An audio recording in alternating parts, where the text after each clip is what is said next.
Yes, sir. Yes, sir. Yes, sir. What's up? Let's take a couple of minutes here, let everybody trickle on in, and I'm gonna direct y'all attention to this right here on the screen in just 1 second. There we go. Notice is out. Okay. Yep. Drops is on for Luke's EX1 color for outfit 2. These are on right now, ladies and gentlemen, boys and girls, children of all ages. Welcome to another episode of Street Fighter School. I am your host, AT Money, and I will be teaching you everything that I need to teach you in order to get you going with Street Fighter 6, okay? So, if you are a new player, you never played a fighting game, or if you are new to Street Fighter 6, you have some fighting game experience, or if you're just somebody that's looking to, brush up on your skills and, figure out where you're going wrong at and what you could do to to improve your game, then what I will say is that this is the class for you. Okay, so now what I'm going to say is this also.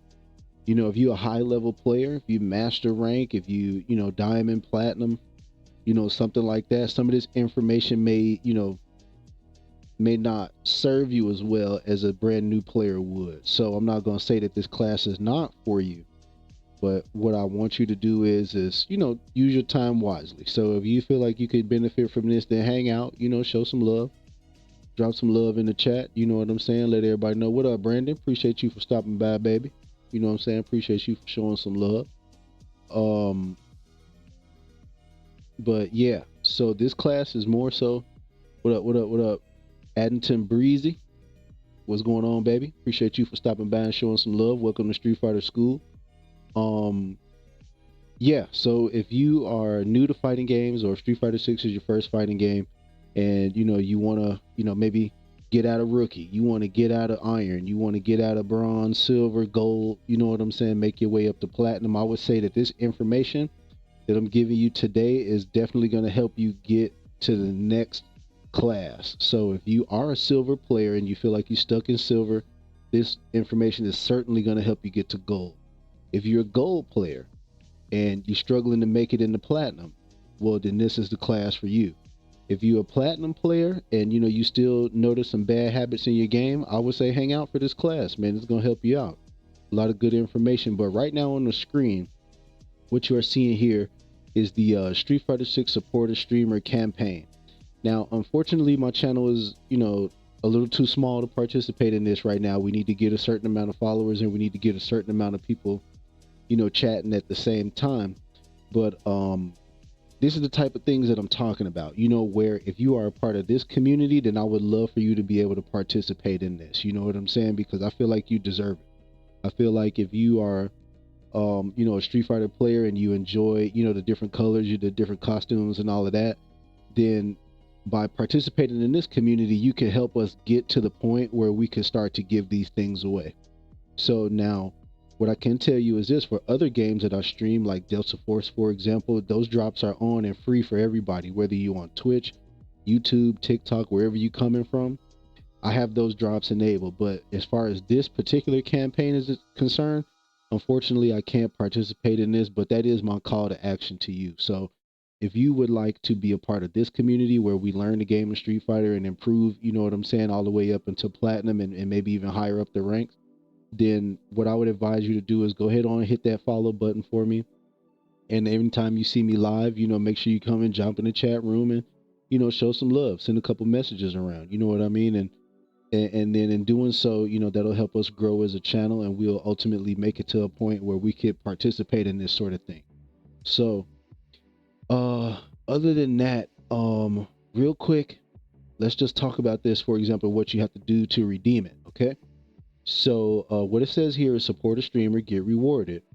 Get Luke's EX Color 1 or Outfit 2 by gifting or purchasing a new sub to streamers while live in Street Fighter 6.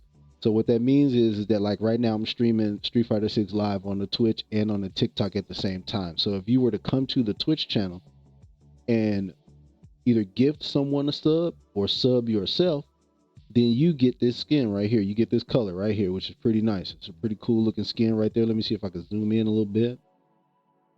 See if I can blow that boy up. You know what I'm saying? Make him look nice and neat for you. So yeah, I would encourage everybody to, everybody that's stopping by. What's up, Joseph? Drop some likes, show some love before you head out. Achilles, what's going on, baby? Appreciate you for stopping by. MC Gaming, appreciate you, baby. Good to see you, man. Drop your boys some love, man. Throw me some likes up on that thing, man. Throw me a sub or something so we could get to this level right here. This is what we're trying to do, because this is the type of stuff that Twitch does. Twitch just gives this stuff away, guys. So if we are, coming together as a community and our drops are on, then we get to participate in things like this. You understand what I'm saying? So, yeah, and this is my ultimate goal for the community, man. I would love for us to be participating in this, and getting our thing together and getting the free stuff that everybody else is getting. But anyway, so the way that you earn this reward is that you purchase one subscription, okay, to a participating channel when the streamer is live and streaming within the Street Fighter 6 category. So right now that's me, but the only issue is that I haven't reached a size big enough, for my channel to actually redeem these drops. So unfortunately, right now at this very moment today, we can't participate in this, but we do have until March 18th. So that's the good thing. If you look at this right here, when March 18th is the last day to redeem this. So if we can get to 50 followers, and if we could get the chat room popping, and we get everybody who gifts a sub is going to get this skin right here, okay? So think about it like that. That'll be our big goal. Our big goal will be to get to 50 followers on Twitch, and get the chat room popping. And then what we'll do is that we'll be able to give these away as far as gift subscriptions or subs yourself, okay? So keep that in mind. That's our big time goal right there. Let's see who we got. Hudson Lutz, what up? Wake up and see, what up, baby? Mike Rowe, what up, baby? that's an interesting screen name. I'm gonna save it, but appreciate you for showing some love. BDC 659, what up, baby? Appreciate everybody who stopped by and take a look at what your boy got going on, man. I really do appreciate that. But anyway, so that's what's going on right now, and as far as the Street Fighter community is concerned, and the streaming community specifically is concerned, we got some good drops going, and T-Money would love for you to be a part of that, okay? Beyond that, let's see what other housekeeping information we got going on. Hold on, give me 1 second, y'all. Hold on.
Who else we had pull up? Who is that? Green Mika. It's just me. What up? Appreciate you for stopping by, baby, and showing some love. Appreciate that. Good to see you. You know what I'm saying? Hope you're doing well on this fine holiday evening. You understand? But anyway, other housekeeping items. So, real quick, wanted to talk to you guys about our ultimate goal with Street Fighter School. Our ultimate goal with Street Fighter School is to compile a playlist of videos that will exist on YouTube that anybody can go back and look at any time, as long as YouTube will have us, okay? And the reason for that is because there is a contingency of players that are new to Street Fighter. The people that are learning the game for the first time, this is their first fighting game. And what I want to do is do my very best to help those players along the on ramp. You know what I'm saying? Because it can be tough. It can be tough if you jump out there in casual matches and you never played a Street Fighter game before, and you probably get your ass whooped. That's tough. Or If you're a player that's stuck in, like I said, you stuck in silver, you're stuck in gold, you're stuck in bronze, you're not sure how to move up or what you need to work on, then, this playlist of videos is going to be out there for you to discover. You see what I'm saying? And so, the only thing I ask is that if this video helps you at all, if anybody comes across this and is interested and wants to know more, or if anything that we cover here in Street Fighter School helps you out, I would encourage you strongly to, number one, put into practice what we're covering in Street Fighter School, and then share it with somebody. Okay, so that way, what we can do is we can just spread the good word, and then that everybody, kind of has a fighting chance out there, as far as what's going on out there in casuals, what's going on out there in ranked, and what could potentially be going on out there in tournaments, even. And like I said, it just makes the whole fighting game experience a little bit more enjoyable for everybody.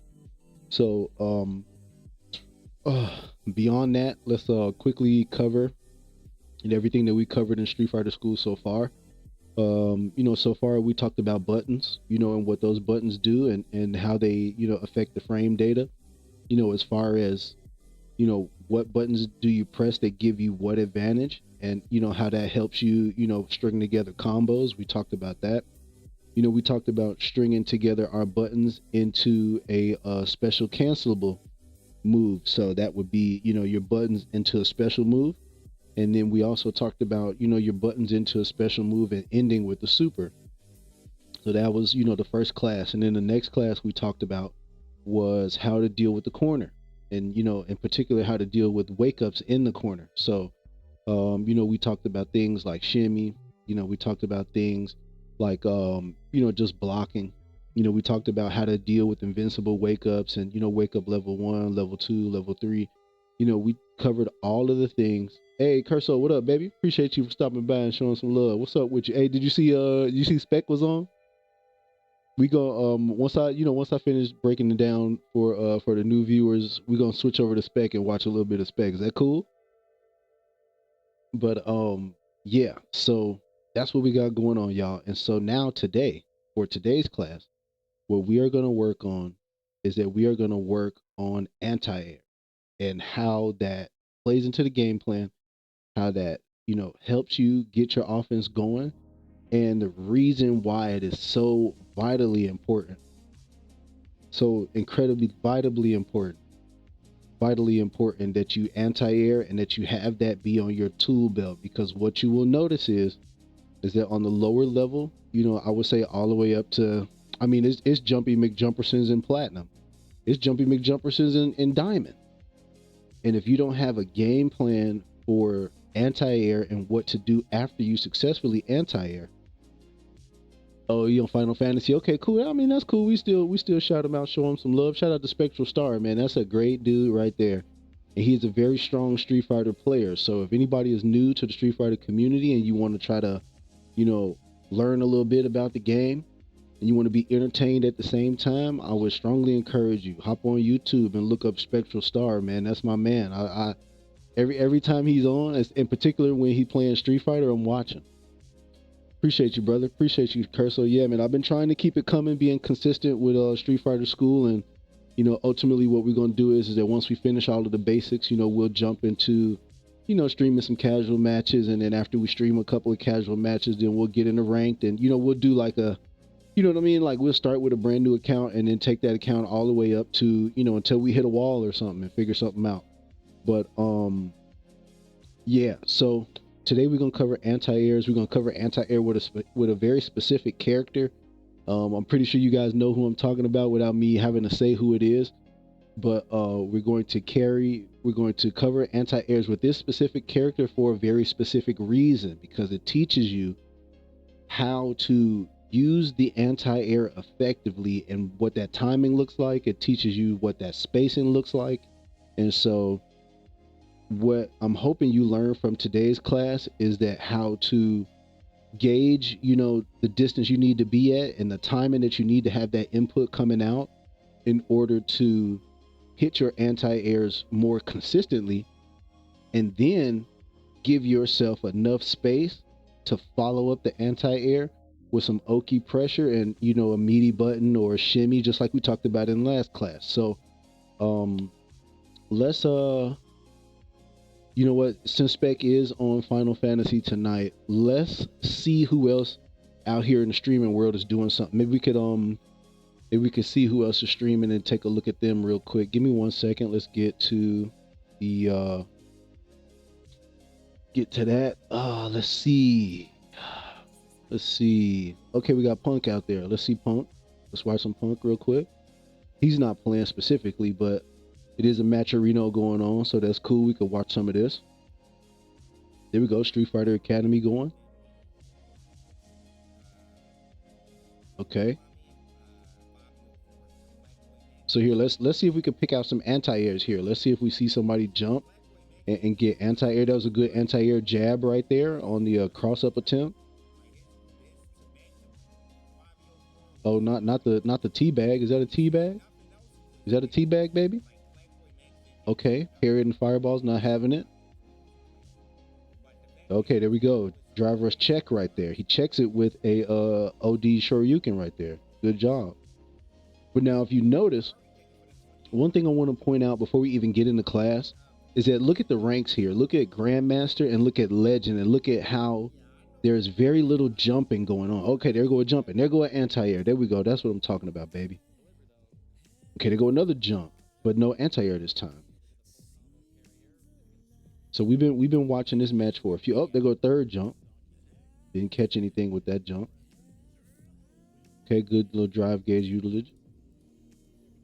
utilization right there, baby. Okay.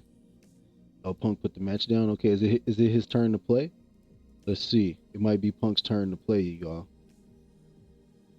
Let's see if he plays. Okay. Yeah, let's see if Punk plays. But anyway, yeah.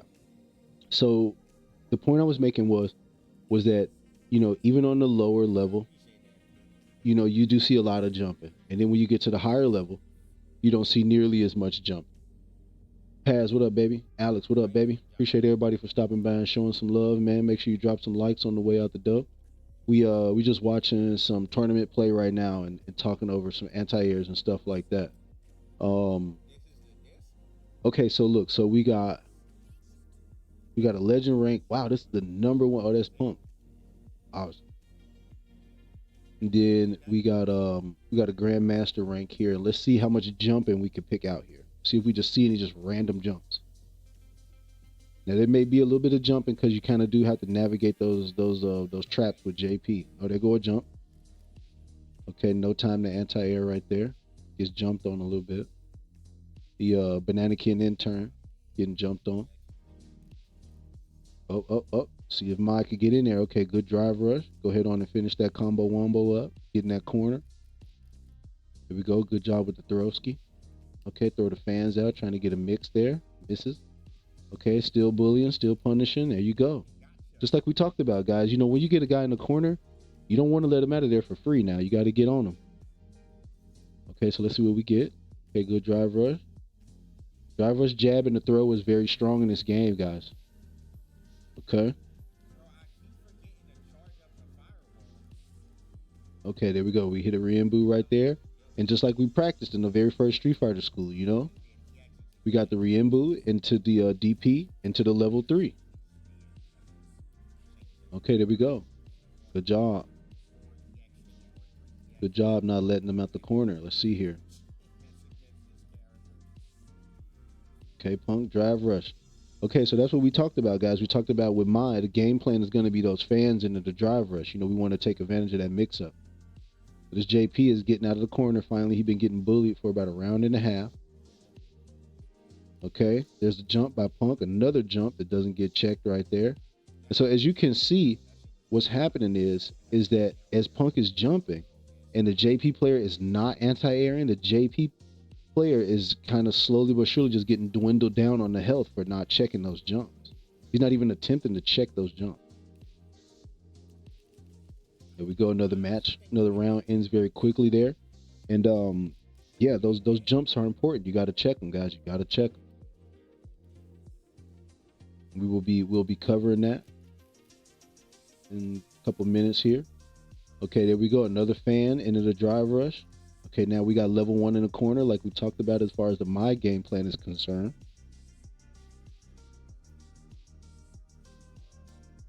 Now let's see what JP can do here. Punk in the corner. Okay, gets out of there with a light string into a special. Okay, there we go. OD Riembu, and then the elbow, level 2 here. Okay, good. Gets the kill right there. Good job by Punk fighting back out of the corner. You know, not taking it laying down. You know what I mean?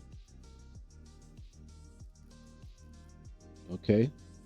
See, and that mix is so tough with Mai. That fan comes out, and then if she dashes up or gets a drive rush on you, you know, you got to deal with a button or a throw right there. That's the strike throw mix that we've been talking about. Okay. All right. Let's see how many more jumps we can count here. So far, I only counted. Oh, there goes a jump by the JP, and Punk gets the cross cut on that jump. Very good high level play right here of how to deal with jumping. Okay. Jumping is important. You got to check those jumps. You can't let a guy just jump for free. Okay, so that time Punk had to deal with a little bit for that jump right there. Okay. Gets the heavy kick. There we go. Corner carry. Drive rush. Medium punch. Level 1. Good job right there. Okay, medium. Good button right there. Punk gets the full combo wombo in the corner. And the kill right there. All right, and that's that on that. Very smooth. Very simple. Very simple game plan. You know, with Mai, let's get those fans out there. Let's get that mix up going. Let's you know what I'm saying? Get some buttons going, get a light string into a special, and hopefully cancel into a super by the time we have it. And that's the game right there. You know? That's the game right there. It just is how easily or how effectively can you put that into play. You know what I mean? And that's something that comes with time. Like you practice that, you learn how to do that, and you know, it just kind of comes out for you. You know, and then sometimes you don't get it. You know, sometimes you try to get it, you go for it, you don't get it. That's okay. You know, everybody get kicked in the head a little bit. I have done my fair share of attempting to go for a string and get kicked in the head. So that's a part of Street Fighter, man. And one thing you need to learn about Street Fighter, brother, is that you gonna get your ass kicked, okay? So if you thinking you finna just come through this boy unscathed and not get kicked in the head, you got another thing coming. So let's see if we can maybe watch one more match, and then we'll go ahead on and get started with school. We'll go ahead on and get started with class. How's everybody doing tonight? Hope everybody doing pretty good. You know what I'm saying? Enjoying the night and you know, being safe, staying warm out there if it's cold where you at, baby. 'Cause I know it's cold as a mug where I'm at. Whew.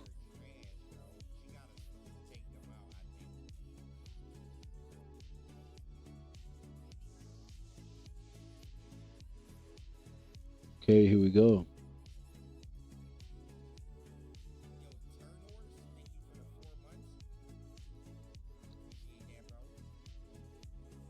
So now if you notice, Capcom Cup is coming up, right?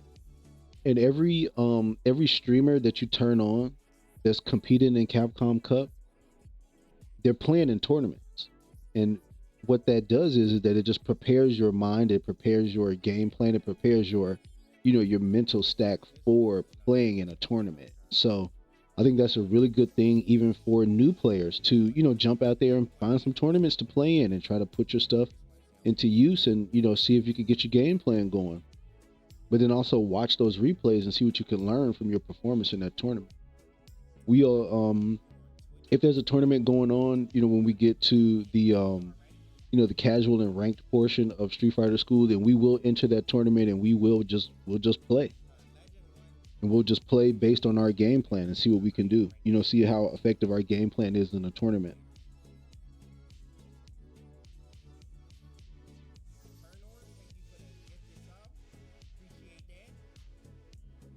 There we go.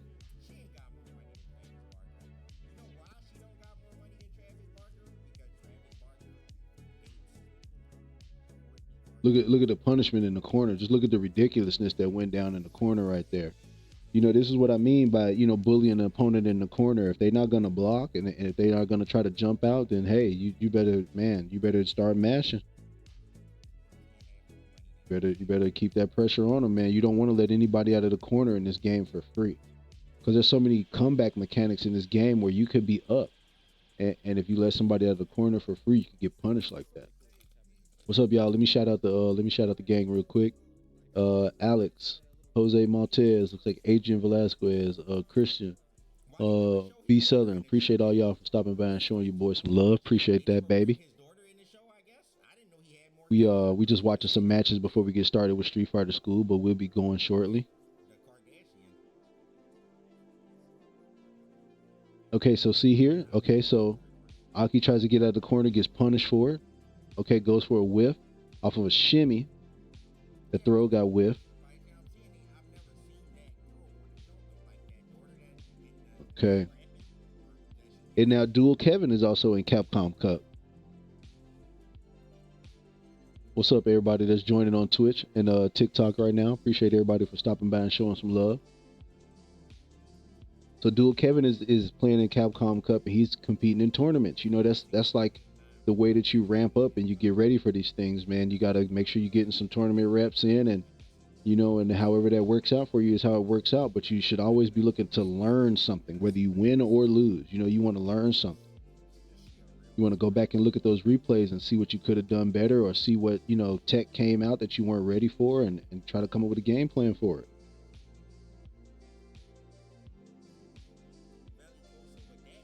You got to be doing that. You got to be doing that. Watching your replays. That's important. Okay, yeah. Dual Kevin just kind of rolling along here. Okay, that's a back jump by Aki, not necessarily a threat to us, so we're not going to react to that. Okay, checking the drive rush right there. Aki gets a dash up throw right there. Goes for meaty pressure, misses. Rashid with the jump gets stuffed on the throw attempt right there. Okay, another Aki drive rush right there, gets buttons. Okay, pressure still on in the corner now. Okay, reset to neutral. Let's see what we. Okay, there goes a jump. Oh, and there goes an anti-air. There we go. Just like we up, missed another anti-air. Could have got one right there. Up, there goes a drive reversal. Oh, okay, yeah. Rashid just getting a little too fancy right there and ends up eating the punish. Okay, drive rush shimmy. Still nothing. Okay, there we go. Anti-air on the jump in by Aki right there. Good job by the Rashid player. Okay, here we go in the level 2. The level 2 for Rashid is just unfair. Is way too strong. It probably should get nerfed. Okay, look at there we go. Shimmy's the pressure right there. There we go. EX spinning mixer right there. Combo's still going. Okay, finally drops. All right, there we go. Aki in the level 3. Ooh wee. Yeah, I don't think that was on Dual Kevin bingo card. I'll be honest. Yeah, let's see him react. I know he's like, oh.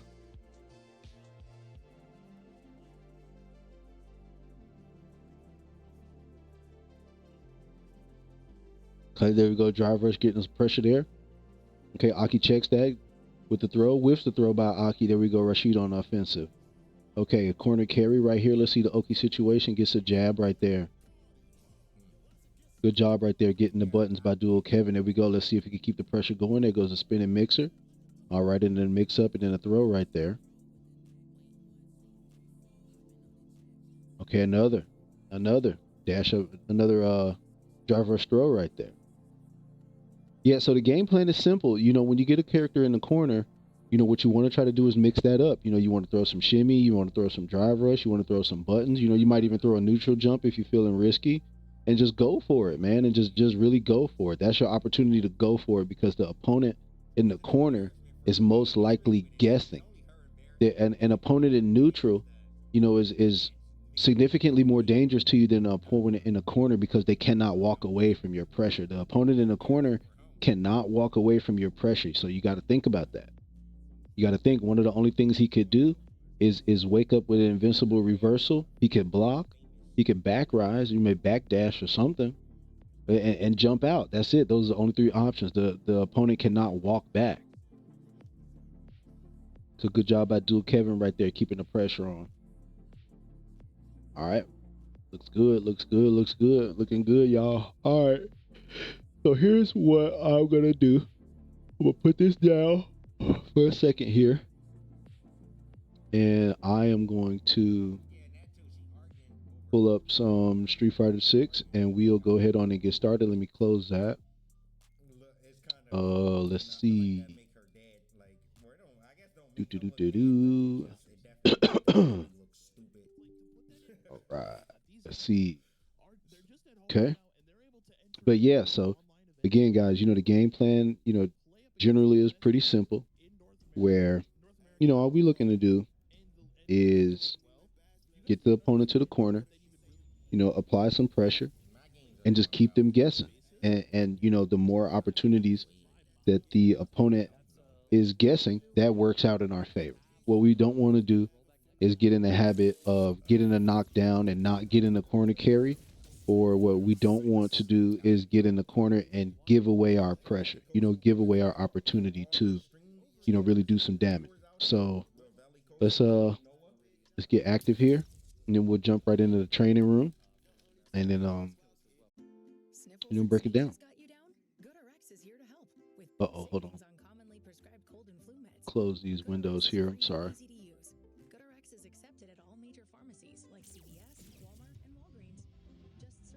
Any other tabs open? Okay. Let's get over here. Close all of that. And get the Spider bumping, baby. All right. Let's go. Let's go. Let's go. Let's go. Let's go. Let's go. Let's get in the training room. Let's get it going. All right. Okay. Did y'all figure out who the character we was going to be working with is? Did anybody want to take a guess before we get started? Hold on. Give me 1 second here.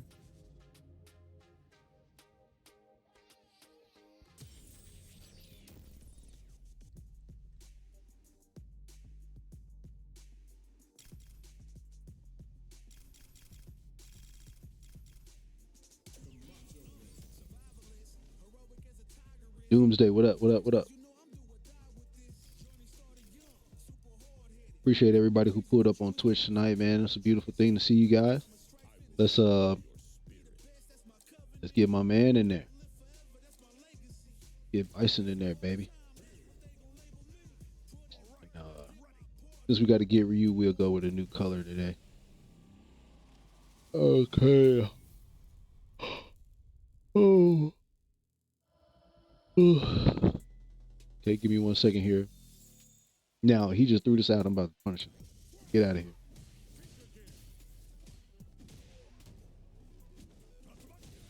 Oh, didn't anti-air that.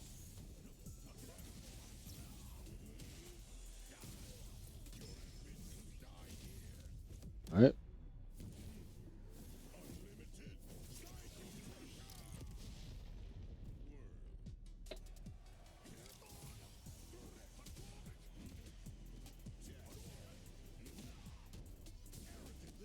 Oh, got grabbed.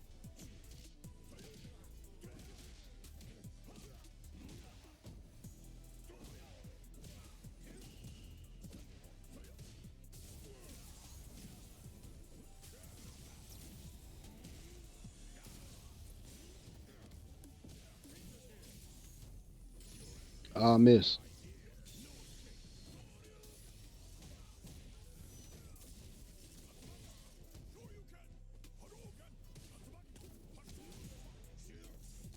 Oh.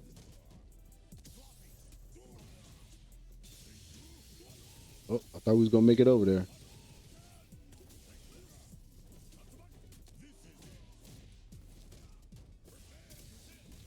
Oh, good job by that.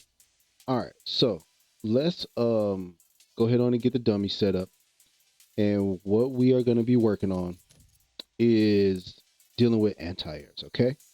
So let's restart. Now, again, like we said before, this distance right here in the middle, this is the neutral distance, okay? So you want to think like this. As I'm pressing buttons, it moves me forward, but I can't hit him from here, and he can't hit me from here, okay? So that's kind of like what neutral looks like. Now, again, we have these neutral skip things like a scissor kick, right? And that's what neutral skip looks like, where, we don't want to play neutral and we're just going to skip, okay? So that's what that looks like. Remember how we talked about that? Here's another neutral skip move by Bison. See what I mean? He just jumps up there. This is called a devil's reverse, okay?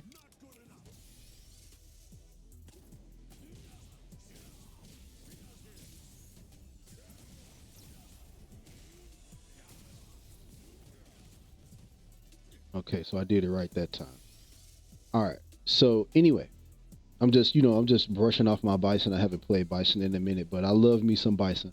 And the reason why I love Bison is because he has these very far-reaching normals that help you control this area right here. It helps you control this neutral space right here, which is the first part of the anti-air game plan. What you will notice is that if you dominate the neutral space, okay, if you dominate the neutral space, 9 times out of 10, your opponent is going to jump, okay? So that's the very first part that I want you to think about when we playing Street Fighter and we dealing with anti-airing or adding anti-airing to our game plan. What we want to do is make sure that we are dominating the neutral space here and not allowing the opponent to just walk up and press buttons, okay? So if I'm the Ryu player and I'm walking up and just kicking you like that, you got to do something about that, okay?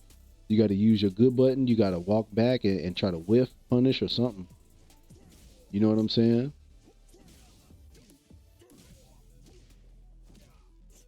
Like that, you know?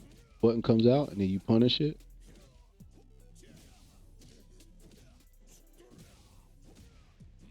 Like that, right? You see how it's a punish counter? See? So that's what we're talking about right there. If we walk up and press a button, what we want to do is that. You see what I'm saying? So let's try that again.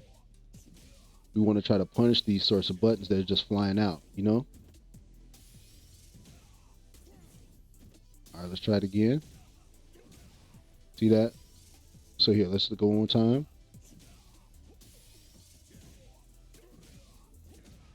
See that? See how it says punish counter right there on the left? So think about it like that. If you are in a neutral space and you have an opponent that's just throwing out buttons, what you can do is that you can throw out your good far reaching normal, like a crouching light punch, or I'm not a crouching light punch, like a crouching medium punch, for example, or like a crouching medium kick, or in Bison's case, the standard heavy punch, and then go ahead on and get you a punish counter, okay? And what you're doing is that you are conditioning the opponent. You are saying to the opponent, like, hey buddy, buck up. You can't just press buttons in neutral, baby, cause I got that belt. And I'm putting belt to ass. You understand what I'm saying? That's how that works, okay? So now the next thing you want to try to pay attention to is what your opponent does when they get hit in neutral. 9 times out of 10, if you have an opponent that is getting hit in neutral, one of two things will happen. Either the opponent will jump or they will drive impact. Very few people, until you get to like a higher level of Street Fighter. What's going on, R9W? Appreciate you for stopping by, baby. Very few people in the lower ranks are going to understand that, okay, the neutral game is out of the question and I have to do something else or I have to respect his buttons in neutral and block. On a lower level, what will happen is that if you dominate the neutral space or if you stay far enough out of range to consistently do damage to the opponent in neutral, they will jump or they will DI, okay? And you have to be looking out for that. So what we're going to do is that we're going to set up a drill where the opponent does two things. The opponent is going to walk back and forth and drive impact, and we're going to try to counter DI, or the opponent is going to walk back and forth and jump forward and try to hit us. And so what we're going to practice is this button right here with Bison, which is down heavy punch. Now, the reason why we're doing this with Bison is to teach you the timing of a command normal. Okay, most characters in the game, they have some sort of wake up option. They have some sort of anti-air option, but there are characters in the game whose only anti-air option is a command normal. And that would be the case with Bison. This is his best anti-air tool, this down heavy punch right here, okay? So again, our philosophy here is to make things kind of difficult for us. We want to make sure that it's difficult enough to where it simulates what would be happening in a real match, okay? So think about it like that. And what we're going to do is like I said, we're going to practice that. We're going to practice dealing with a drive impact in neutral. And then if we don't get a drive impact in neutral, then we're going to practice dealing with a jump in attack, okay? And so what you should be aiming for is that you want to try to get 10 of each. So just do it until you get 10 counter DIs and do it until you get 10 anti-airs, and then flip sides and do it again on the other side. So you want to do 10 anti-airs on the left and you want to do 10 anti-airs on the right. Now, for the sake of this video, we're going to try to do the both of them at the same time. But in your own free time, you can set the dummy to do one or the other, where you just working on counter DI and you just working on anti-air. Okay? My advice for the lower level player, the player that's new to Street Fighter, is to break it apart. Just one session, just practice your anti-airs. Ooh, excuse me. In the next session, just practice your counter DI. Okay, but for the sake of this video and for the sake of Street Fighter School and everybody's time, I know it's a weeknight. So what we're gonna do is we're gonna put those two together. So real quick, I'm gonna set the dummy to record. Okay. I don't like. Okay. Then what I'm gonna do is set the dummy to jump. All right, let's try it again.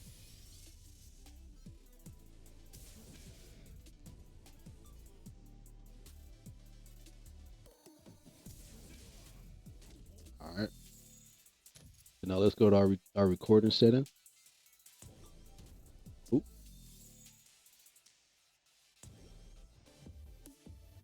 Oh, let's reset.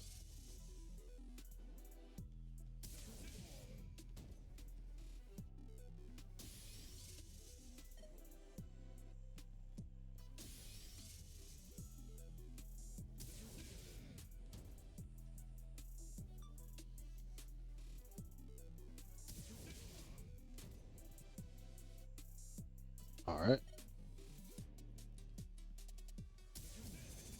So it should look something like that. All right. Now if we reset it and start the dummy up again, it should just start it up. Okay. So we're going to add that. Now you shouldn't be doing that. So we're going to turn that off. Turn all of this off. Okay. And then what we're going to do is that for our second recording, we're going to set the dummy to do a jump in attack. Okay. QZA, what up, baby? Appreciate you for stopping by and showing some love, man. Make sure y'all dropping some likes in the chat. You know what I'm saying? Showing some love, sharing the live when you get an opportunity to do so, or if you stopping in and you planning on scrolling through. Okay. So that's our DI counter DI recording right there. All right. So now what we're going to work on is just a jump in and try to attack. Okay. And then let's go to our menu here. And then what we'll do is that we'll start these up. Okay. Let's go to our replay. And then what we'll do is that we will turn both of these on at the same time.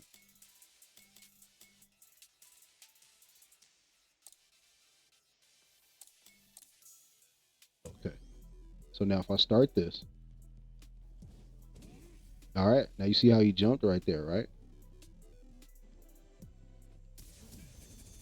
And so what we're going to do is that we're going to try to keep the distance between us and the player and then try to hit an anti-air or a counter DI, okay? Okay, we missed it right there. Let's start over. Start the recording up. See that? Okay.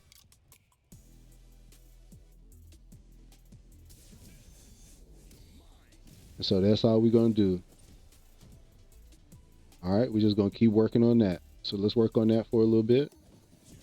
Oh, see, now, here, let me stop it for a second.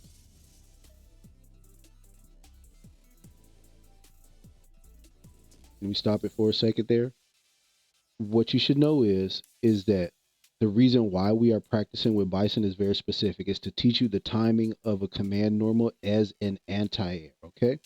So now, ideally, what you want to try to do is that you want to give the opponent enough time to land to where your anti-air connects with the opponent as they are approaching the ground, okay? What you'll notice is that if your anti-air attack is trading with the opponent, then that means you are right there on it. You right slightly too late. So if you getting hit and the opponent is getting hit at the same time, you like a frame too late, okay? Now, what you should know is that if when you see the jump, you read the jump, and your attack says counter hit, and then you get to keep moving, then that means that you're right on time. That timing is perfect, and you need to try to emulate that and repeat that every single time. Okay. So let's see if we can look out for that. And anytime we trade, that's how we know that we are slightly just a tiny little bit too late. Okay. And then after that, what we'll do is once we practice this for a little bit, what we're going to talk about is the OKI situation. Okay. And how to deal with that and how to deal with what happens after you knock somebody down. But for right now, like I said, we're going to work on the counter DI situation and we're going to work on the anti-air situation. Okay.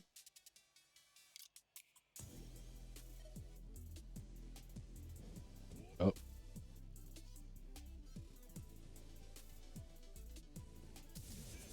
so anytime you see that, you want to make sure you throw it out. Okay. You want to make sure you throw the counter DI out. I missed it that time. So anytime you miss it, start the drill over. See that where it says counter hit? That's a good timing right there. Oh, got hit right there. I was too late on the input. And just keep moving back and forth. And that's all you want to do. You want to sometimes be close, sometimes you want to be far away. Okay, just keep moving. Make sure you're moving the left analog stick backwards and forwards. Okay, if you miss it, start over. Or if you block it, start over. Okay.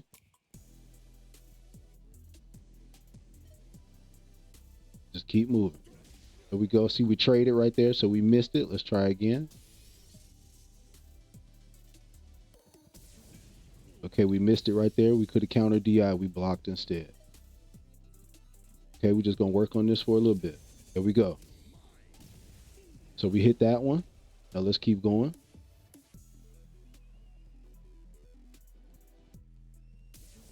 Oh, we missed that one. Okay, let's start over.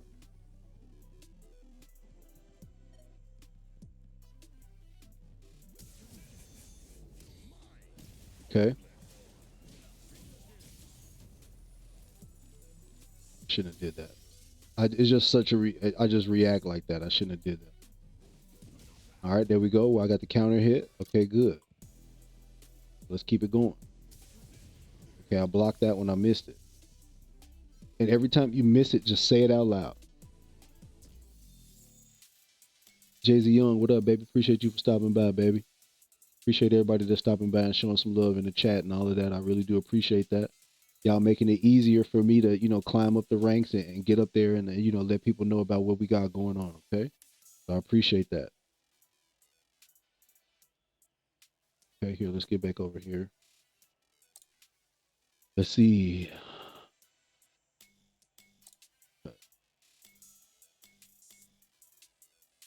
All right. So let's keep going. We're just going to keep practicing. Got it that time. Good job. All right. And so what you're looking for is just for the colors to change.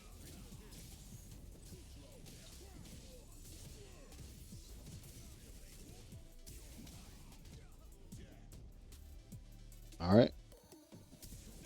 Okay, we missed it. Let's start over. Oh, we traded. Let's start over. So if you trade or if you miss the anti-air altogether, just start over. Oh, didn't get the DI that time. Let's start over. So you see how challenging this is. It's kind of difficult to determine what's going to happen if you're moving. So if you're thinking about moving back and forth like you normally would in neutral, and then all of a sudden something happens, you have to react to it, okay? We missed it that time, almost got it. We were close, but we didn't quite get it. So let's start over.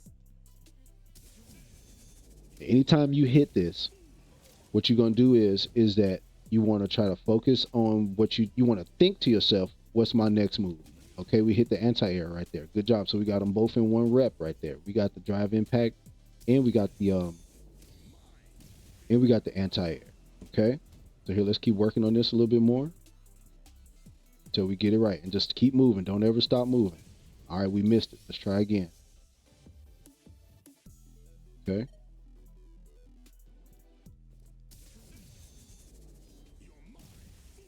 Right there, just like that. All right, now let's keep moving.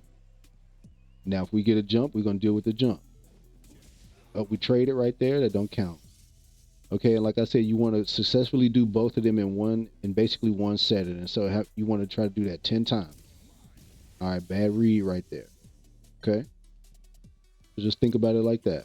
Okay, there we go. Good. You see how I'm hitting low, right? You see how I'm hitting it low? I'm not just doing it as soon as he jumps. I'm waiting until he gets low enough for me to connect without taking any damage. See that? See that?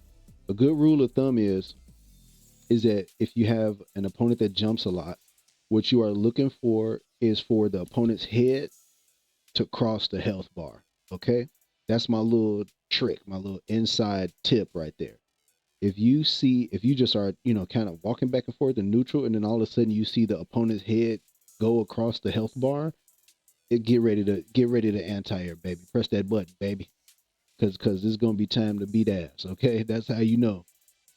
All right, that's my little trick. That's my little tip. My free, you know what I'm saying, freebie tip for all of the new players and the low level players and the mid level players. If you're dealing with a guy that jumps in a lot, what you want to look for is for the opponent's head to cross the health bars. If you ever see the opponent's head cross the health bar, get ready to anti-air. Okay, that's how you know it's coming. All right, so let's take a look at that. Let's see if we can put it into practice.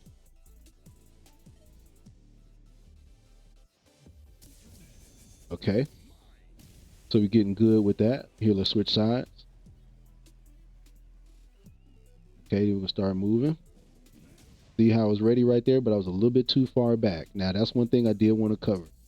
What happens when you are too far away and you whiff your anti-air? Okay, so what you don't want to do is that you don't want to walk yourself out of range to anti-air. So what I will say is this: if you are walking back as your opponent begins the anti-air motion, continue to walk back. Okay, but if you are walking forward and you see the head cross the health bar, anti-air. Does that make sense? So that's the point in us doing that little shimmy right there. Us walking back and forth and walking back and forth and trying to figure out what's getting ready to happen, because that happens in a real match. You walking back and forth and trying to figure out like, okay, what is this guy about to do? And then all of a sudden something happens, and now you're like, oh my god, like what do I do? So think about it like that. Think about like, okay, if my opponent jumps and I'm already walking back, my advice is to continue to walk back as long as you're not in the corner. So if you're in a neutral space, because in the corner you can't walk back anyway. So if you're in a neutral space and you're trying to guess if it's going to be a DI, a drive rush, or a jump, my advice is that if you are walking back and something happens, like somebody turns green or somebody turns orange, and you don't react to it in time, like the emergency brake, is to just continue to walk back. Because the worst thing that can happen is that either you block the attack or you get thrown. And like I said, taking the throw is worst case scenario. Okay, at least on the low level. Now, when you get to the higher level, you take the throw, you give away pressure. There are other things there that are a part of that. But ideally, what you want to try to do is again, you want to look for two things. Once you dominate the neutral space with your good button, the next thing you're looking for is for somebody to either drive impact or jump. Those two things are going to happen regardless. I could guarantee you that. I can promise you that if one player is dominating the other player in neutral, meaning that like if one player is just like kicking the other player like several times, at least twice. If you're in the neutral and you are the player that's kicking the other player, you punching the other player like 2 or 3 times, he's gonna jump, okay?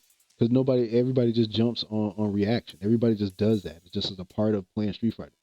Don Shay Hodge, what up, baby? But anyway, so that's the philosophy. So the philosophy is that we playing neutral, right? We walking back and forth. Somebody jumps, let's anti it. Unless we are already walking back and we have walked ourselves out of the range of an anti-air. Okay. So if you're already walking back, then just continue to walk back. But if you are in a good space, a good range to anti-air, and you see the head cross the health bar, anti-air. Okay. Now, what I will say is this: if you walking back and forth and the drive impact comes out and you're not ready for it, then just block it. That's the worst thing that can happen. You block the drive impact and the situation reset. Okay? So that's it. That's it. That's the trick. That's all. That was the whole game. That was the whole, you know what I'm saying? That was it. So let's try it again. Let's keep practicing.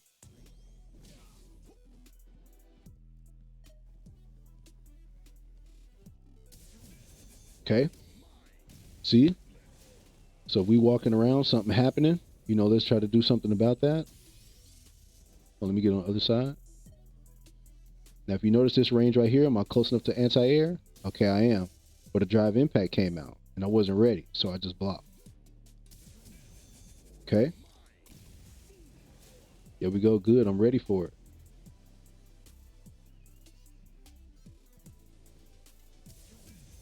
I'm ready for it. I'm ready for the drive impact. Get out of here, buddy. Okay. Oh, I got hit right there. I was too late. Okay, so let's start over. Let's get on the other side. Move up, buddy. Okay, now we walking back and forth. We walking back and forth. Here comes a drive impact, and we ready for it, right? Okay, now we walking back and forth. We walking back and forth, trying to see what's going on. Oh, we missed our jump right there because we walked back a little bit too far. We was a little bit too early. Okay, so let's start over. And like I said, you're trying to get them both at the same time. Okay, so you're trying to get both an anti-air and a drive and a counter DI. Okay, we got them both that time. So that's a good rep right there. You want to try to do that 10 times on each side. Okay, and like I said, this is all just designed to give you some muscle memory and get your reactions together. To where if you see something happening, you do something about it. Okay, they got blew up by the bomb right there, but that's okay. Ah, blocked it. Okay, see, that's not the worst thing in the world if you're walking back. Just block it. But you want to do this. This is what we want. Okay? Then we want to do something after that if the opponent is still there. Okay, we blocked it. Not the worst thing in the world. Okay, he jumps back that time. Nothing we can do about that. The opponent jumping back. Okay, we blocking it again. We want to try to get those counter DIs. Okay, we missed our anti-air. Let's start over.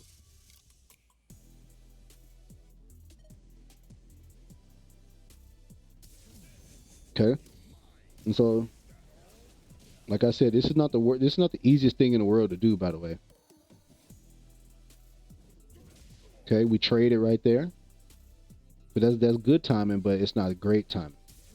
Okay, we blocked that one. Let's try not to block the next one. Okay, we trade it again. So we getting there. Our timing is getting close, but we got to get a little bit early. Oh, we're too late right there. Start over.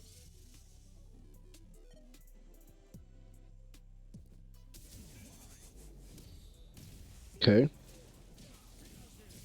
This is good. This is good DI practice. All right, that's what we want. We want to practice counter DI.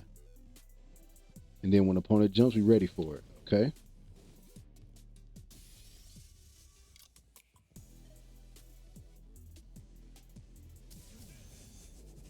Okay. So we got a counter DI right there. Now let's see if we catch a jump in if somebody jumps. Oh, a little too early. Okay. Let's keep going. Just keep going. Keep trying to get it. Okay. So we had a couple of reps where we got them both. We had a couple of reps where we didn't, and that's okay. Okay, we blocked that one. Let's try to counter DI next time. Okay, we was a little late right there, but he whipped, so that's okay. We blocked that one too. Let's keep trying. There we go. So let's counter DI. Let's just counter DI. And then after we get our counter DI game together, then we're going to work on getting these anti-airs together. Oh, we trade it right there, okay? So you see what I'm saying? This is not the easiest thing in the world to do. And if you get a button, just block it. Well, he burned out, so that's why. That's why that's happening like that. It'll be too late right there, okay? See how it didn't even come out? Okay, we trade it right there. So what you're noticing is that the good anti-air distance is basically a step inside a neutral, okay? That's the best possible scenario. So like somewhere like right here. Now we got hit right there because we tried to get it, but it didn't come out. Okay, so let's see what we get. Okay, we trading, but we want to try to knock the guy down. We want to try to catch him before he hits us. So our timing is getting there, but we got to work on it. There we go. There we go. As soon as you see that head cross the health bar, there we go.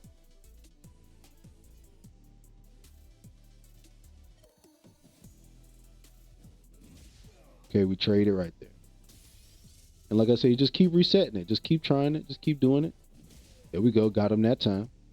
As soon as you see the head cross the health bar, you're doing it. Okay, we walked back a little too far. So again, when you walk back a little too far, there we go. Got him that time. And so like I said, this distance right here, the step inside of neutral, that's where you kind of want to do your buzzing back and forth at, all right? And so generally speaking, if you walking back, the opponent is walking towards you. So what you want to think is like, okay, let me mix that up. If I'm walking back and he's walking towards me, let me press a button sometime as soon as he starts moving.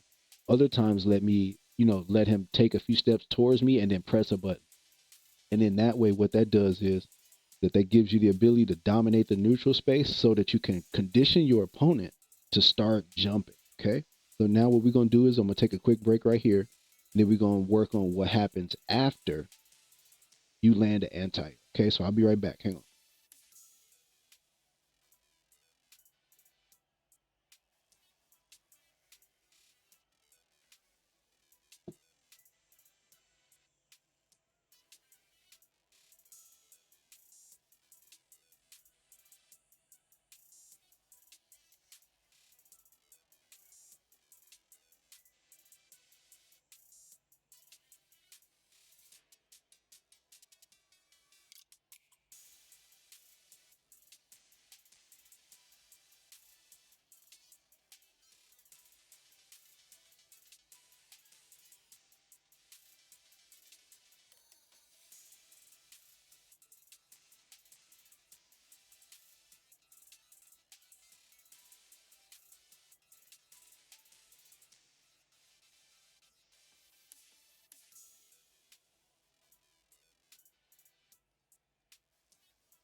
All right. I'm back, y'all. What's up? What's going on, baby? Appreciate y'all for stopping by and showing some love to the live right here. We're practicing some Street Fighter, getting it going. So anyway, so let's talk a little philosophy before we actually get into the drill. Okay. So now that we have practiced the drive impact and the opponent that's jumping towards us, okay, what we're going to do is we're going to switch the drill up a little bit. We're going to take the drive impact out of it. Okay. And now we are just going to focus purely on anti-air and then get an OKI after that. Okay. Now, here is my advice.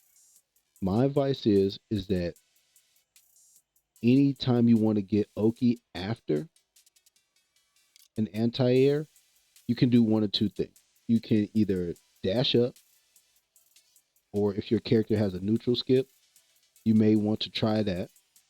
I would say I would advise against that because obviously people are going to wake up with something that could probably catch you out of your neutral skip and move. Or you could do like most people do, which is drive rush. Okay. So now for those of us who struggle with drive rush, what my advice is going to be is to dash up and to walk back. Okay. The reason why we want to dash up and micro walk back is because we want to give our opponent a chance to do something on wake up and see how they handle getting knocked down. Okay. Now, as the match goes along, you're looking for the same thing, just like you were in the corner. You're looking for the wake up Willie. You're looking for the Jabby McJabberson. You're looking for the Jumpy McJumpy Pants. Okay. And you want to have a game plan for all of that. All right. So now What I'm going to cover right now is the first part of that, which is a successful anti-air into a dash up and a micro walk back. Okay, so what I'm going to set the dummy to do is two things. The dummy is going to jump forward at us, and we're going to try to anti-air the dummy. If we anti-air the dummy, we're going to dash up, and then the dummy is going to wake up with one of the three options. Jabby McJabberson, a Jumpy McJumpy Pants, or a Wake Up Willie, okay?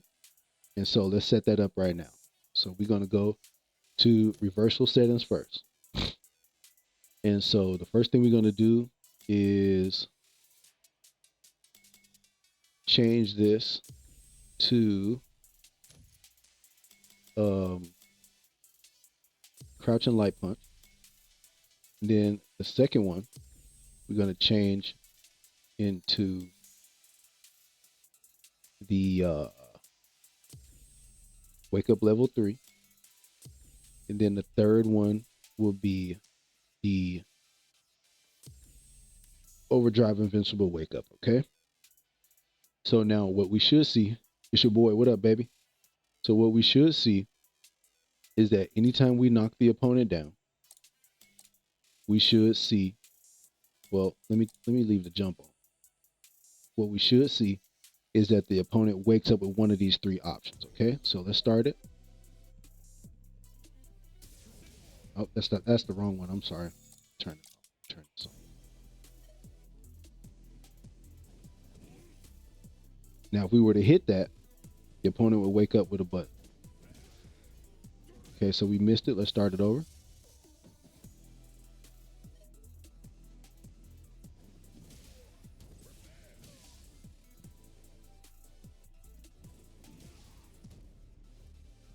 Okay, so why does it wake up?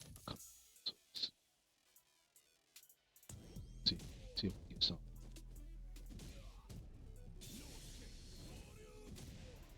Okay.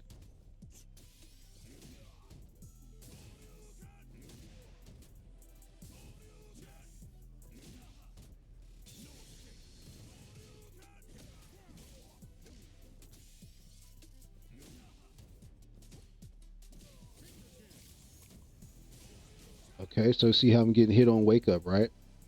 So let's see what we can do here.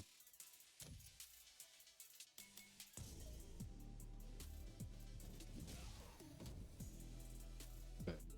So what we should do is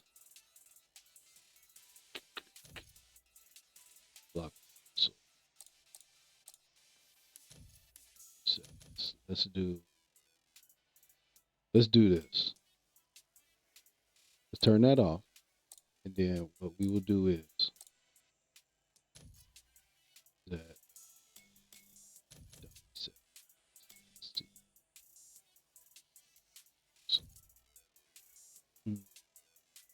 start recording.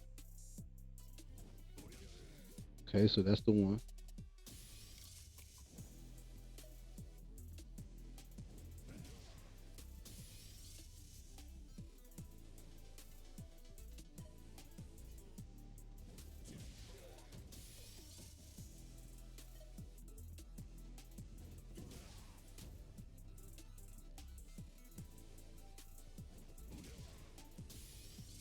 Okay, and just keep practicing this. Okay, still not coming out. And that's the reason why you want to do it with Bison. You want to try to learn that timing of the command normally, because it's difficult. It's more difficult than doing a regular anti-air like a Shoryuken. You want to try to get that timing down. Okay, we traded right there. Not bad. Okay, see how close you can be and still hit them? You can be very close. Oh, got traded right there.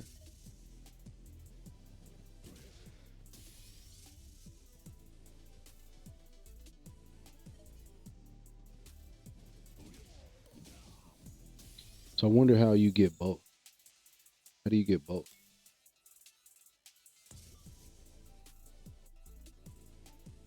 Let's see. How would you get both?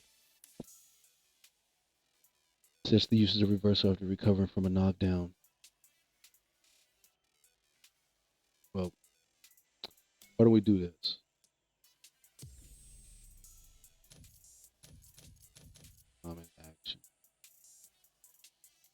forward.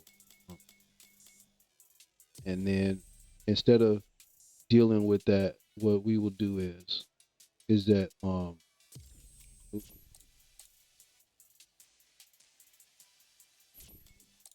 just set all of these to one frame. See what happens. See if all of them come out. Okay, so let's try to knock them down.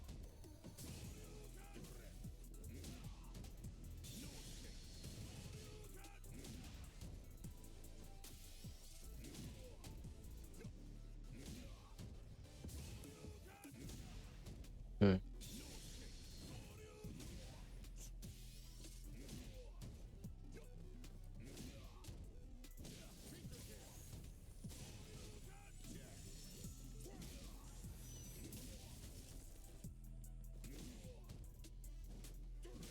Okay, so we got our forward jump, so they all will come out.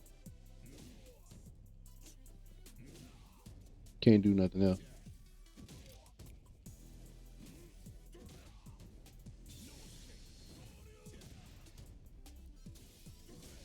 Okay, see that?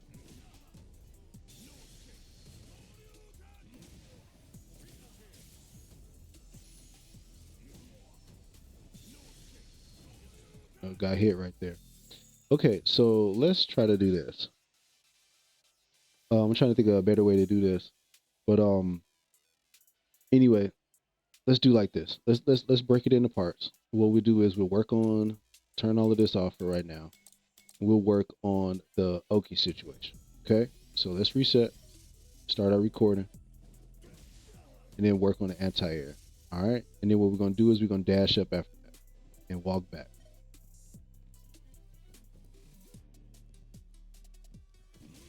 What is that?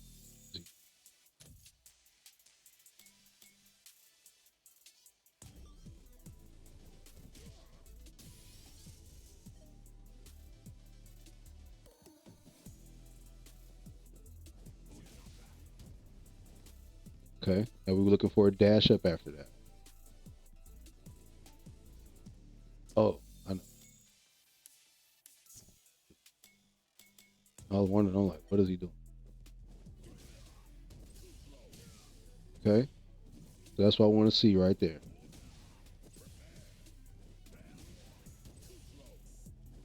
See that?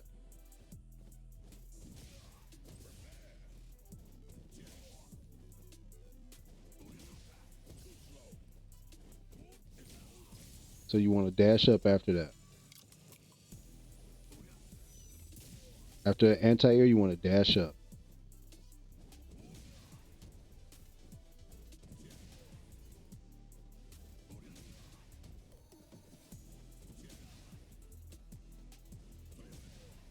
Hmm.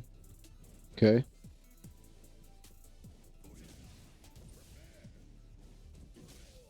Missed that time.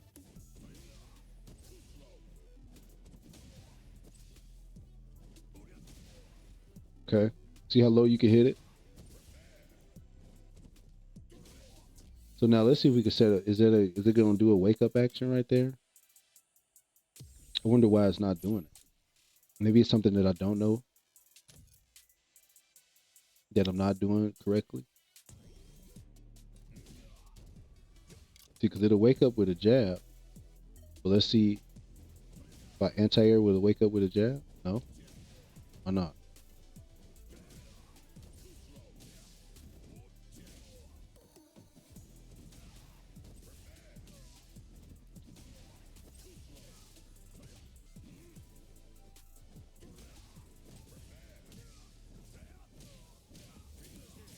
What's going on, y'all?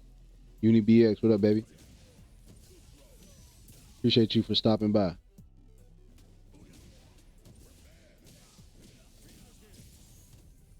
Okay.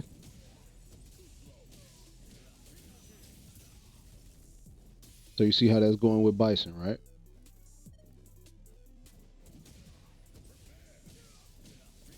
That's what we want right there, okay? We want an anti-air. And then a button, all right? We want to anti-air, dash up, then get a button. If we whiff, we whiff.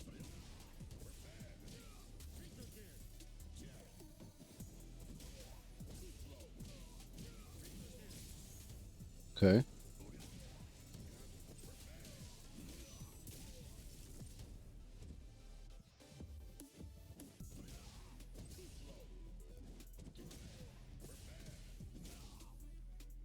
Okay.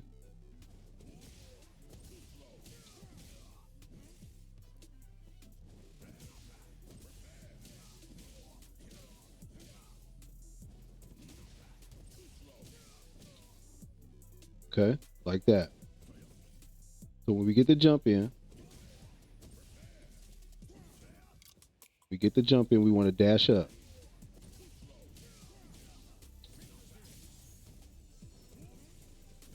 If you miss your anti-air, don't worry. Okay. See how we're trying to hit meaty right there?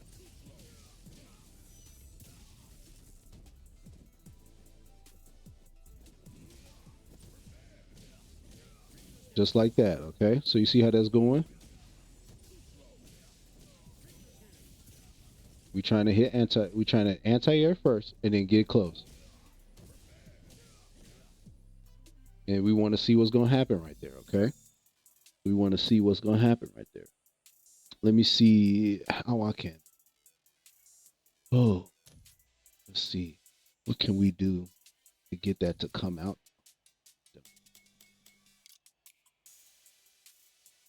Uh, uh, uh, on block. Let's see if it's on recovery.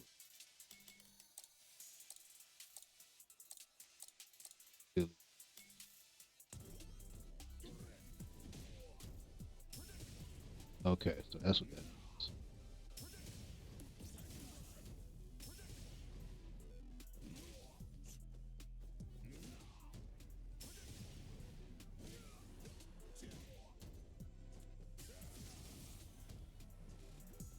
They burn out now.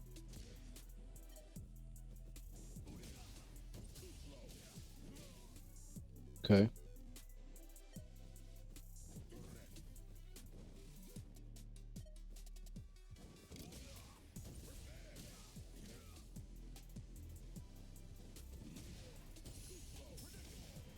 See how that works? But that's what you want to be prepared for right there, right? So you see how we got the drive reversal right there? That's why I was saying what you want to try to do is if you dash up, you want to try to work on those two options, okay? You want to try to dash up and work on the block because you don't know what's going to come out, okay? So if you get an anti-air and you dash up, first thing I want you to work on is dash up and block, okay? Now, if you block something, then it's your turn. You see what I'm saying? The opponent is negative. At that point, then you get to press button, okay? So think about it like that. So let's watch that whole string happen right there. Let's watch that whole thing happen. Okay, we're going to anti-air. See how it's punish counter?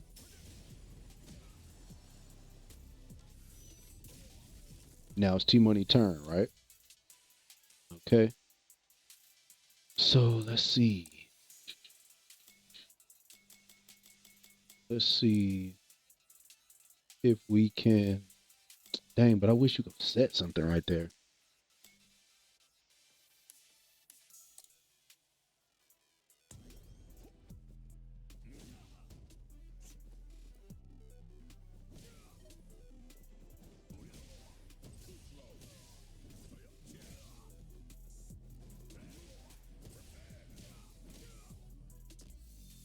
Let's change that.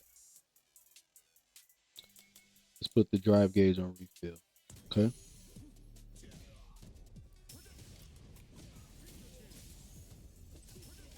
See that? See what happened when you knock them down and they do that?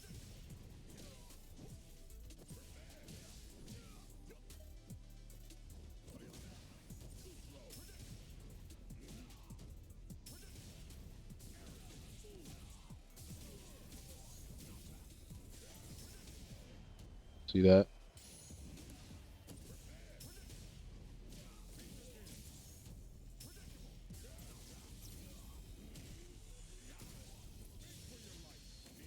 Y'all went too early.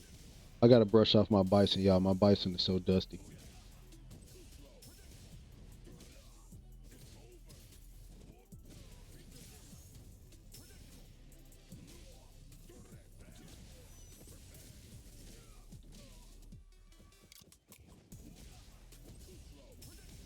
See, see how you get reversal right there if you wake up if you run up with buttons. So you don't want to do that. You don't want to do that. You don't want to run up with buttons. You want to run up and block like that.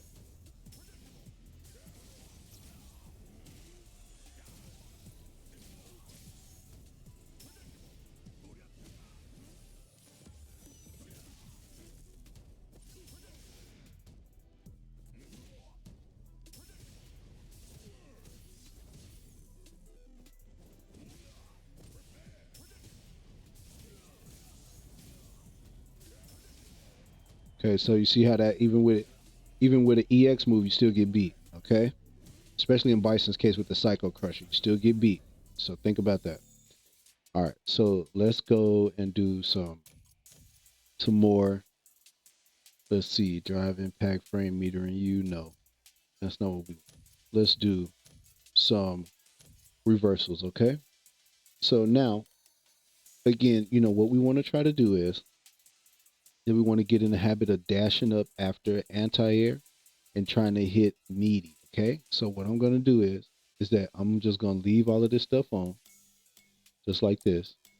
And if we block it, then we're gonna go into what happens after the anti-air and wake up, which is the full punish. Okay, so and then that's a good spot for us to leave it. Let's see, reverse after damage. Turn it off. Block reversal. Okay.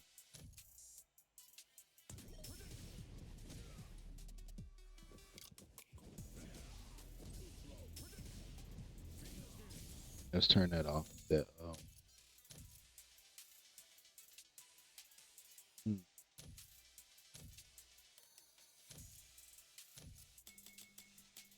so inactive counter always no no controls. Okay, so this is what we gonna do. I figured it out. This is what we gonna do. Let's let's start a recording.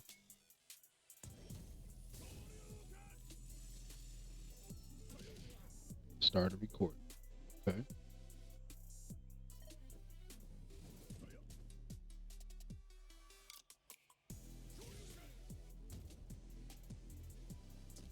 Okay. And then what we'll do is that let's see what we can do right there. Okay.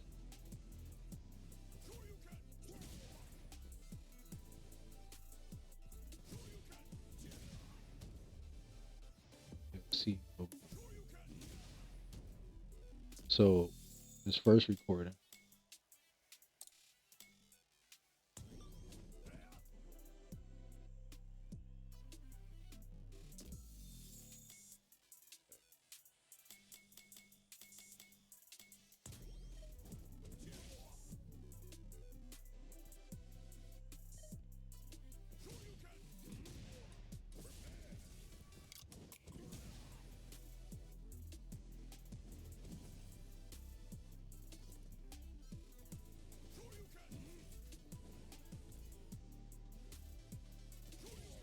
Hmm.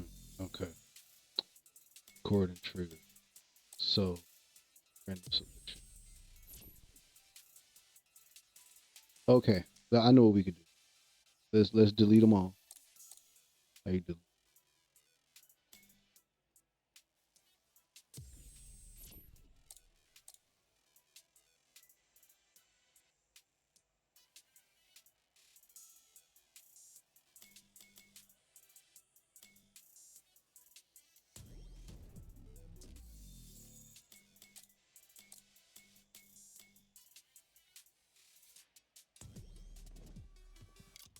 Okay.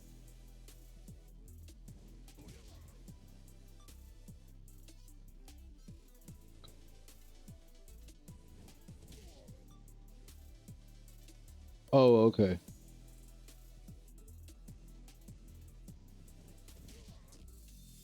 I know.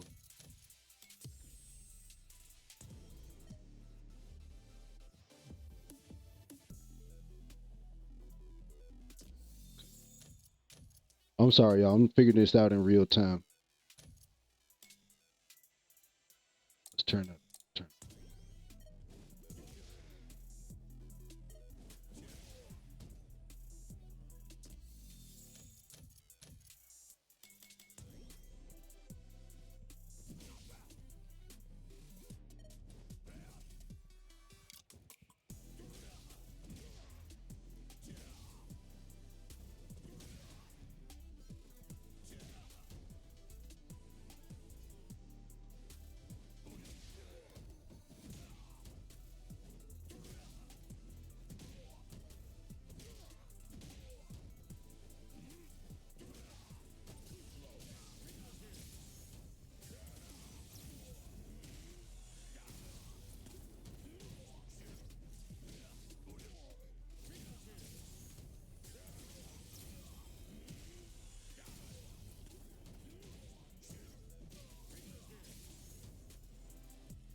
Okay, we need to tighten that up. So we need to tighten up the timing of the recording. Okay.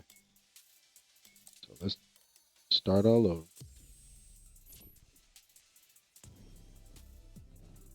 Set. Okay.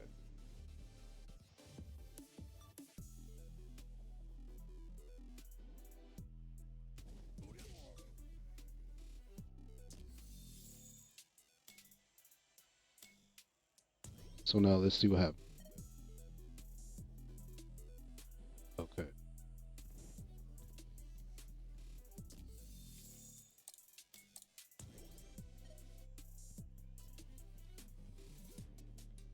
Mm.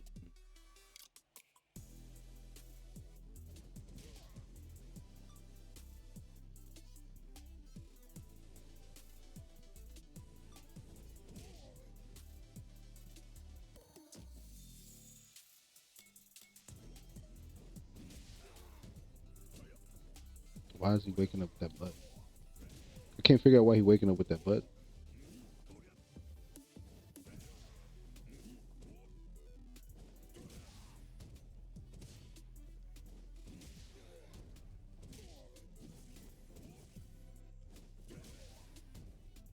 But anyway, so this is what we're working on, y'all. We're just gonna continue to work on this anti-air practice right here, and then we're gonna cover the OKI situation.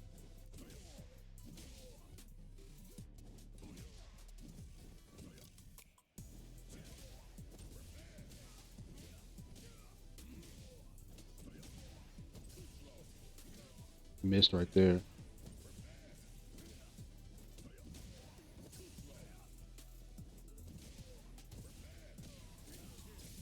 Okay.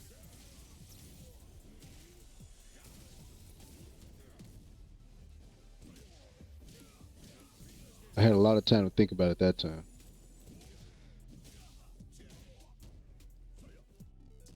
Wait, so what is the wake up button? And why is he doing all of this? Off, off, right, left, down. Yeah, none of that should be. Okay. Just keep trying to hit it. If you trade, that's okay. Just keep trying to hit it.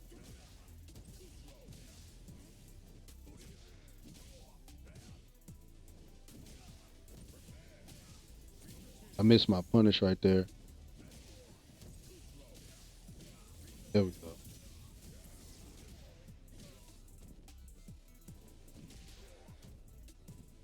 How's he doing it? Is it because I pressed that button at first?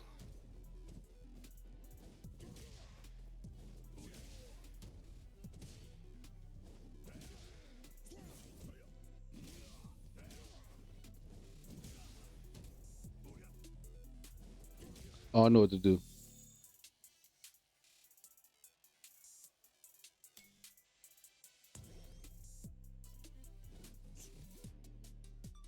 Okay. I know what to do now.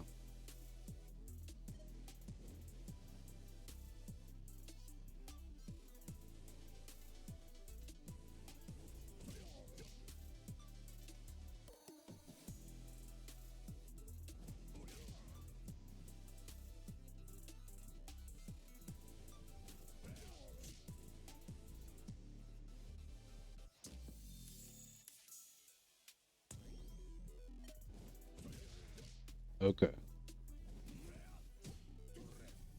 And if you knock him down, he gonna wake up and jab. Okay. He should wake up and jab.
Anyway,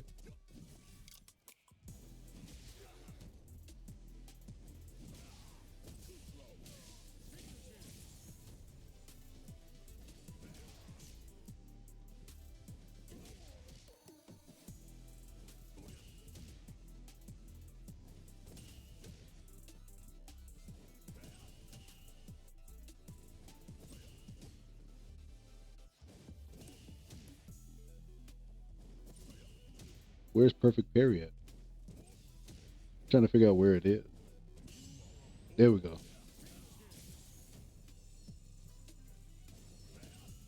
Not too early.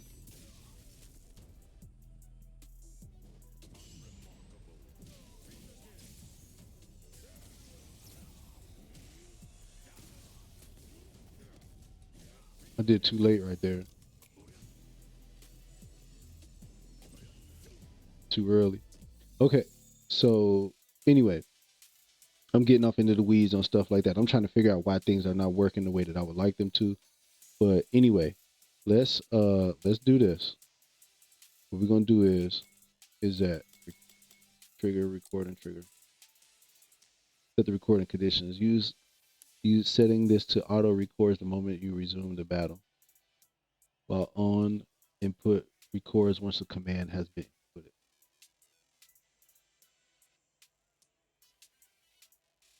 Okay. I see what they say. Let's start recording.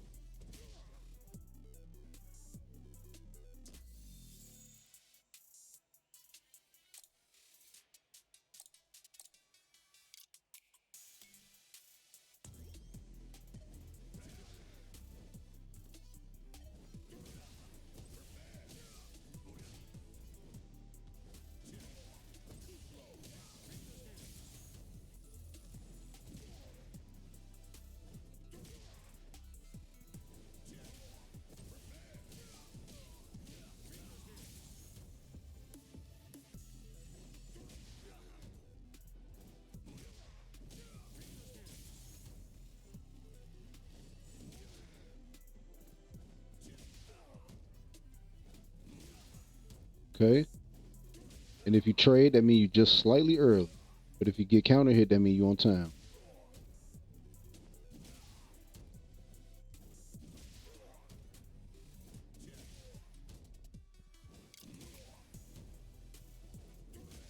Okay, like that.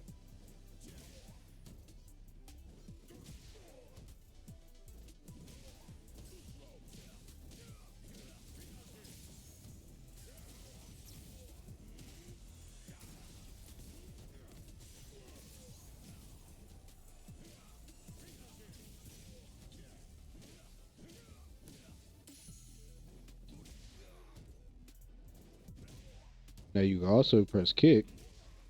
But that take way too long.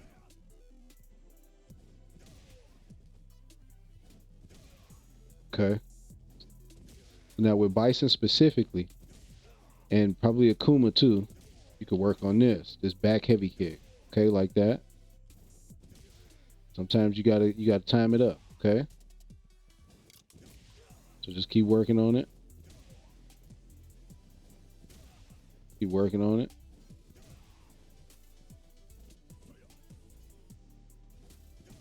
Like that.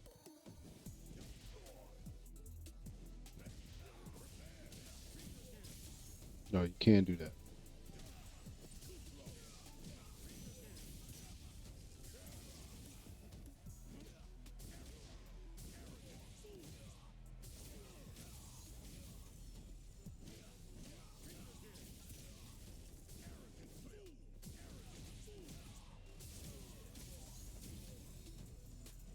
Wonder why it didn't come out. Oh, that would have been the big boy damage.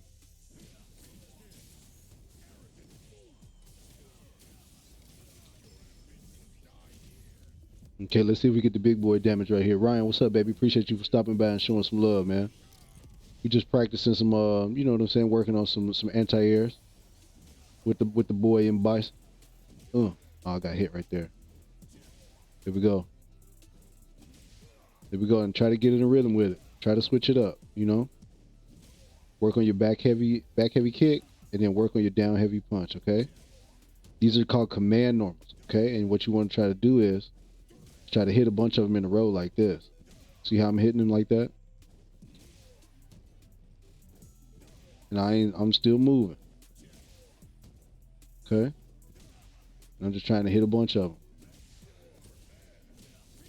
And if I once I get the knockdown, that's what I want to do. I want to try to drive rush right there. Okay, and get a meaty right there. All right.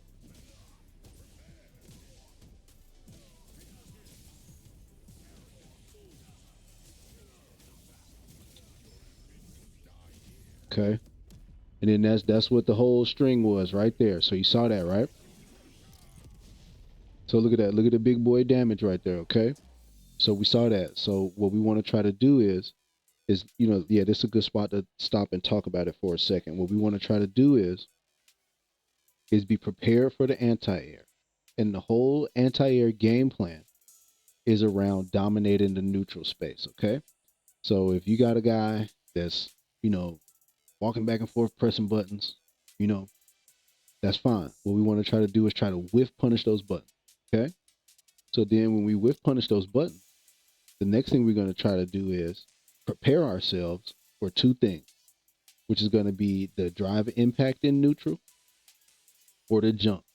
And now that game plan that we just put together, you know, as far as practicing anti-airs, practicing counter DI, and then your drive rush after a successful anti-air, that game plan right there, those three things are easily, easily going to carry you from whatever rank you in all the way up to, like, I want to say, I feel like diamond is a little bit ambitious. So I'm going to walk it back and say platinum. So if you are in gold right now and you want to make it to platinum, if you could do those three things, dominate the neutral to force your opponent to jump, successfully anti-air, and then either dash up or drive rush and get a meaty button for a full punish, that right there by itself, you saw right there what I was able to do with a level 3.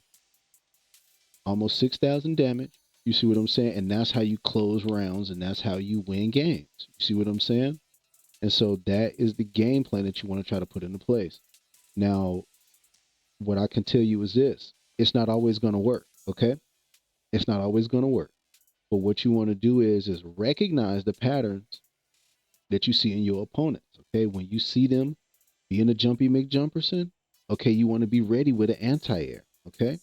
Now, you can condition your opponent to jump. That's what I want you to learn from all of this. That's the secret key, the sneaky little secret to this.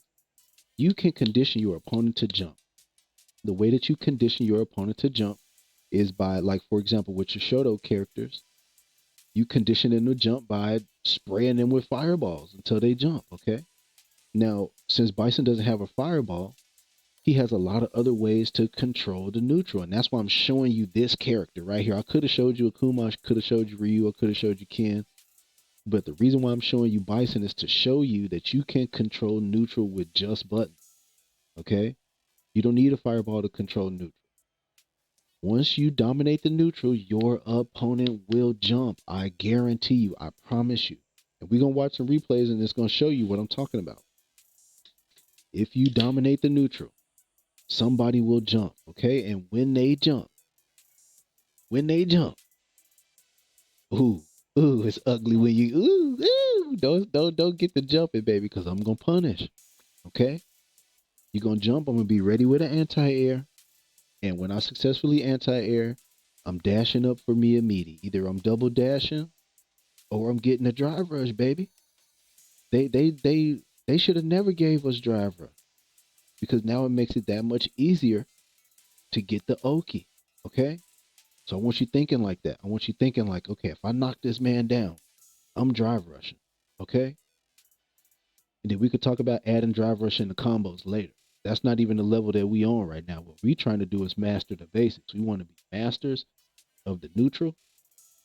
We want to control the air, and we want to have a plan in mind for when we knock the opponent down. Okay. Now, like I said before in our previous Street Fighter school, the first thing you want to do, the very first knockdown of the match, please do not run up there and try to get a meaty. Don't do it, baby. Don't do it.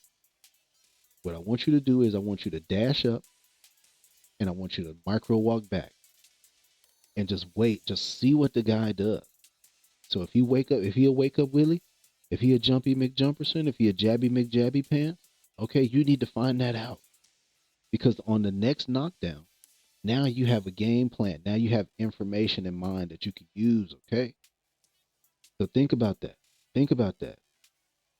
The first knockdown of the match, I'm a double dash or I'm a drive rush and I'm gonna walk back. Let's see if I can bait something. I'm gonna shimmy me a little. I might shimmy out a level 1. I might shimmy out a level 2. I might shimmy out a level 3. He might do something crazy. Or I might shimmy out a drive impact, but that's why you walk up or drive reversal. That's why you dash up and walk back. Because you got to see what he wants to do right there. Okay. And then once you have an idea of how an opponent wakes up, if they want to, wake up with an invincible wake up, then okay, now you got a plan for that. You know to block the next time you knock him down. Or if you have a person that's mashing when they wake up, just any type of mashing, if they mashing a super, if they mashing an invincible wake up, if they mashing a button, if they doing anything other than blocking, okay, then now you have that information. You got that in your mind the next time you knock them down, okay? So now my advice is that on the next knockdown, if you're dealing with a wake up Willie, or your character, or your opponent has the ability to wake up with something invincible, then go ahead on and see if you can get a meaty. Just try a meaty. Try it out. See if you can get you a meaty. Okay? You see what I'm saying? And if you can get you a meaty, then good. If not, then just continue with the plan. Continue with the game plan. Dash up, walk back, and then punish the overcommitment by the opponent. Okay? So does that make sense?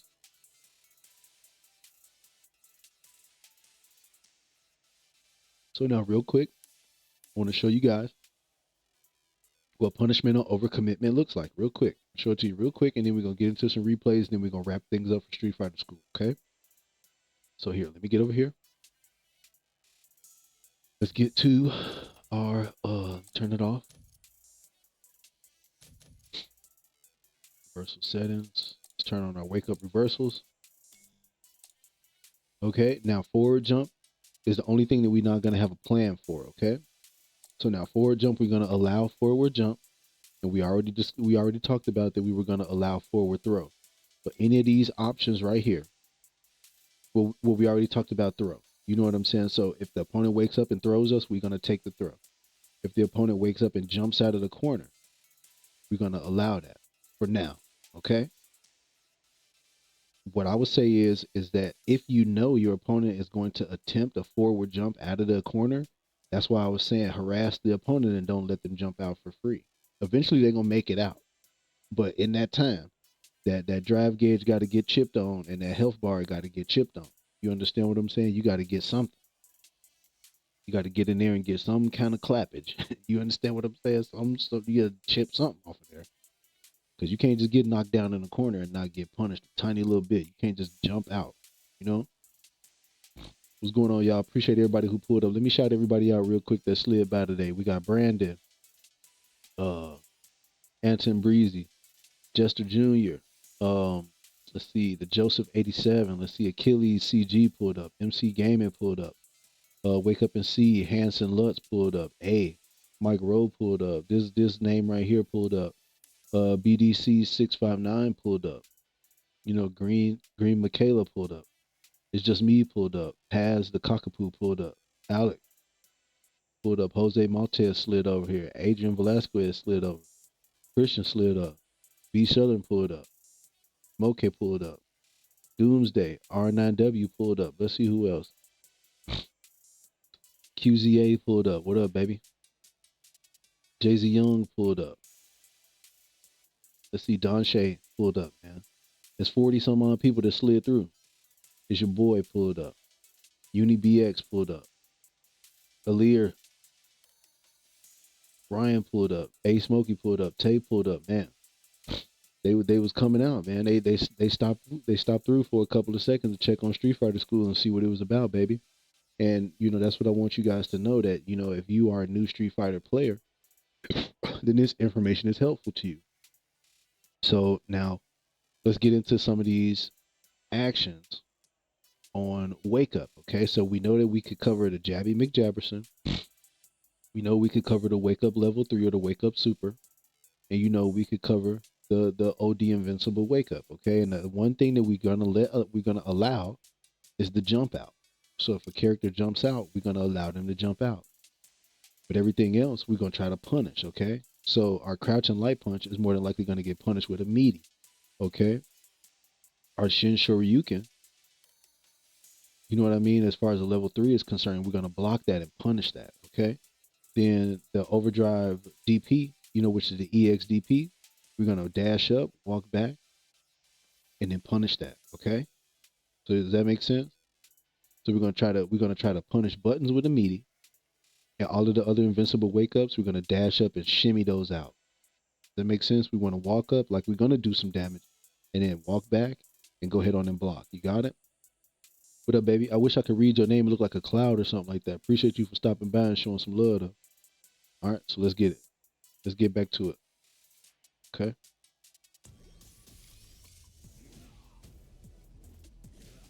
Okay. So we let the jump out go.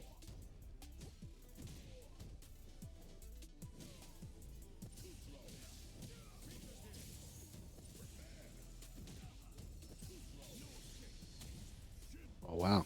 Get caught by that?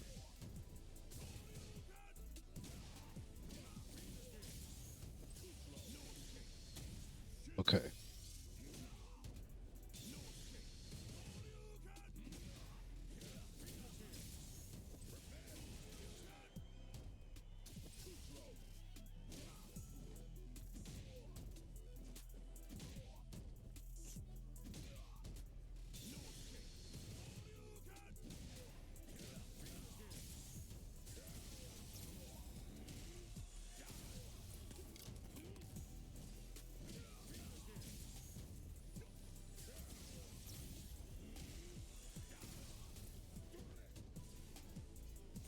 Yep, we letting the jump out go.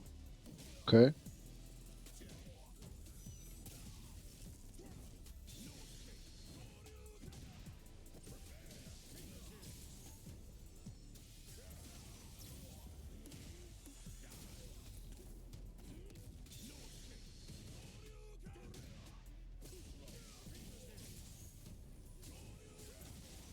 See what I'm saying? See how we punishing this?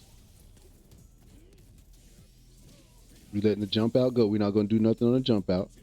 We're gonna let the jump out go.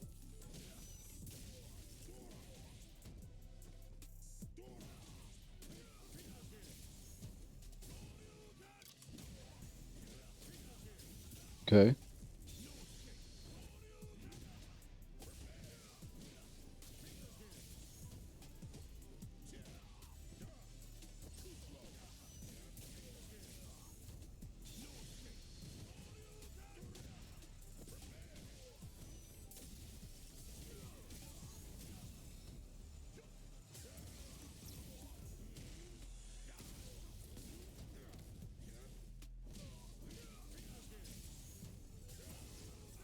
Okay. So here, let's see that. Okay, because Bison going crazy. He OD'ing. Let's get a knockdown.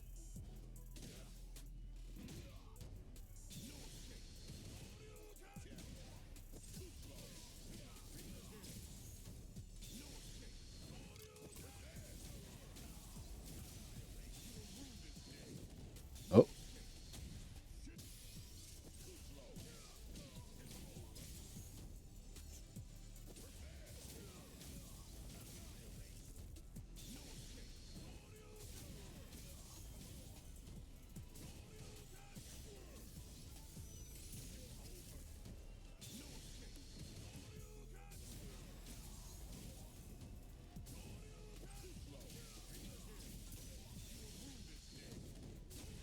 wow, that's crazy. So you don't get that,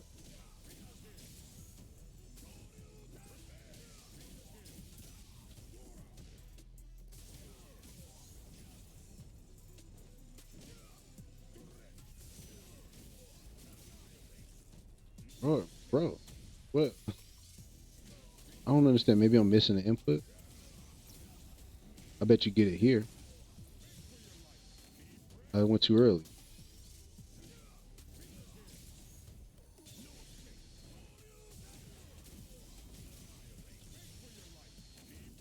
And I'm still missing. What is it me? Is it user error? Okay, see that's why you got to dash up and block.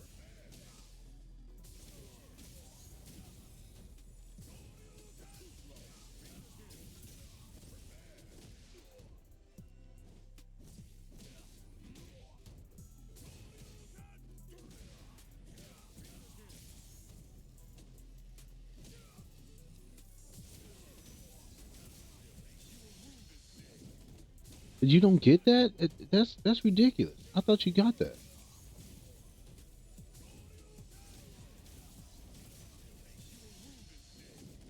You don't get that. Really? Is that because he's trying to jump? Let me see. I'm gonna give him the bomb.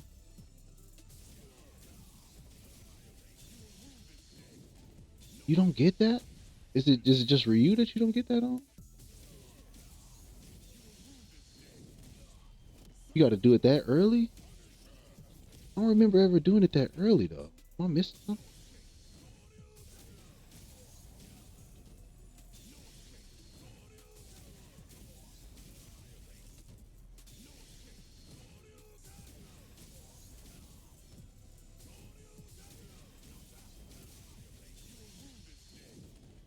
Wow, you don't get that. Really? So it got to be level 3?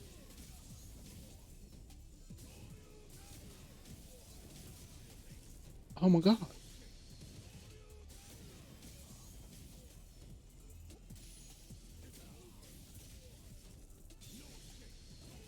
It got to be me, brother. Maybe it's just me. I'm tripping.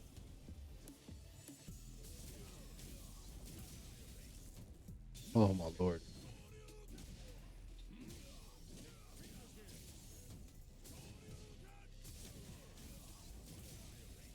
What is going on here? I wonder why it's not coming out.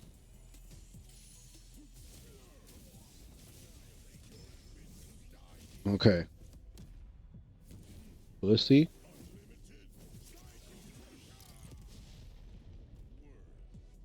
Okay, so that's the big boy damage right there, okay? But anyway, so that's it in a nutshell. We want to work on a basic punish over on the overextension, okay?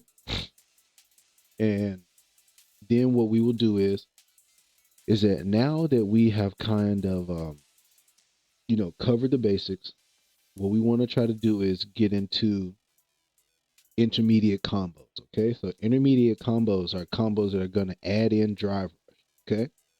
So what we're going to do is that we're going to work on 2, maybe 3 buttons, drive rush, more buttons, and end in a special, okay? So that'll be our next installment of Street Fighter School. Right now, what we're gonna do is gonna, keep up with our good habits, which is switch over to the replays. Okay. And then once we switch over to the replays, what we're going to be looking for is dominating the neutral, okay? Meaning that one character or the other is forcing somebody to jump, or just a general, just a jumpy McJumperson. And then the other character is going to punish that jump, okay? Ooh, excuse me. And then what we're going to look for is what happens after that person gets punished for jumping, okay? And so we'll look at a few different examples like we did before. We'll look at the low level and see if anybody is punishing any jumping. And if there is any punishment for jumping, then what we will see is what they do after that. So if somebody jumps and they get anti-air, is it a combo after that? Does somebody dash up and grab somebody? Does somebody dash up and press some buttons or something like that? We'll look at that on the low level, and then we'll look at the intermediate level and look if we can find the same thing, okay? If we see somebody dashing up after a successful anti-air, or if we see somebody drive rush and try to get a meaty, okay? And so that's our whole game plan right there. We want to condition our opponent to jump by dominating the neutral, meaning that they can't just walk towards us and do something. That if they're going to walk towards us, they're either going to get buttons or fireballs, okay? Now, what that's going to do is again, that will condition the opponent to jump. I don't want to deal with buttons. I don't want to deal with fireballs. So let me neutral skip, okay? But guess what? We ready, baby, because we went to Street Fighter school with T Money. T Money told us you was gonna jump. T Money told us you was a leapy McLeapers. T Money told us you was a leaping Larry. And guess what I got for you? Sure you can. You understand what I'm saying? Guess what I got for the leapy McLeaperson, baby? Uppercut, okay? Nice, calm, smooth uppercut. And then on the way down, I'm dashing up to get me some pressure, okay? My turn is about to continue off of that one jump in. You understand what I'm saying to you, baby? So that's the game plan. The game plan is dominate the neutral, force the opponent to jump, successfully anti-air the jump. Dash up, get me some pressure, okay?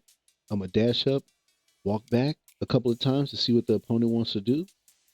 Okay, when I'm sure that the opponent is waking up with buttons and not invincible super, or if they don't have invincible wake up, like if they burn out, or if they don't have any meter to do an invincible wake up, then I'm dashing up and I'm getting that meaty, baby. I'm pressing them buttons, and my turn gonna continue. You understand what I'm saying? And so that's it. Dominate the neutral, force the opponent to jump. Successful anti-air. Okay? Continue to pressure. Dash up and get you some pressure. You hear me? All right, so what we're gonna do is let's switch over to the training room real quick. Let's see what we can get. Let's see if we see somebody do that on whichever level. Whether it's the low level, the intermediate level, and then we'll watch some high level. Now, what I'll tell you is this before we even turn the replays on. T Money gonna tell you the truth, baby. That is the game plan even on the highest level. And some people still, they still miss it. They still don't get it. You see what I'm saying? Some people dash up, they still don't get the meeting. Some people drive rush, not knowing that the person is going to wake up with invincible level 3 and they get punished and they lose the round. You saw me doing it. CPU woke up with level 3, punished me on my drive rush. I thought I had time to block. I found out I did not. You understand what I'm saying? That's the beauty of the game. Street Fighter is basically a learning simulator, brother. It just simulates the learning environment over and over and over again, where if you do something and your opponent does something else, or if you do something and your opponent reacts to it, that's teaching, baby. That's learning 101. When you go to school and you take a multiple choice test and you just bubble B all the way down the middle, all the way, all 50 questions, well, guess what? You probably failed that test, but you learned that you can't bubble B all the way down the Scantron no more. You understand what I'm saying? Jorge, what up, baby? How you get your name like that, boy? I never seen nobody named like that. How you do that? How you get that font like that, baby? That's crazy. Like, I wish y'all could see this. He got the Cam Newton font. How you do that? Man. Anyway, so like I said, that's the beauty about Street Fighter, guys. It is a basically it's a learning simulator that renews and refreshes and comes out and is super fun to interact with. It comes out every couple of years. A new learning simulator comes out, and it teaches you how to deal with certain things.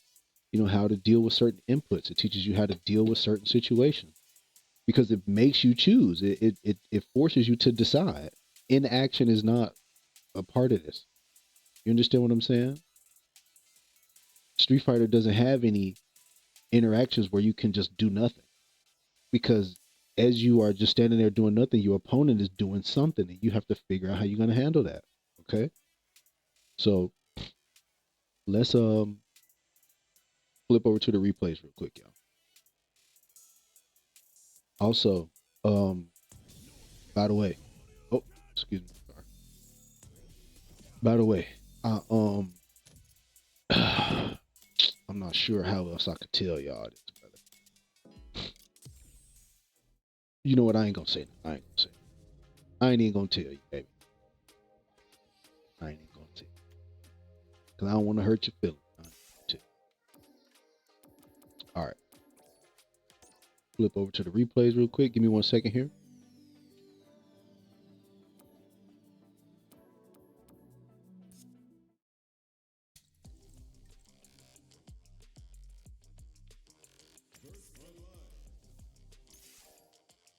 My bad. I'm sorry. I went to the gallery. I was supposed to be on the replay. My bad. God damn. Clubs. Let's see what this is.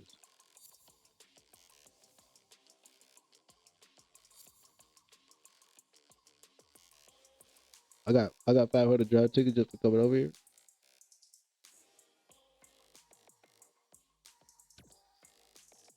Whoa, I never looked at this.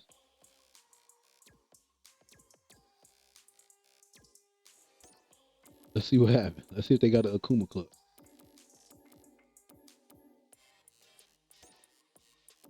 Seeking improvement, obviously. Why would you not pick that? Can join.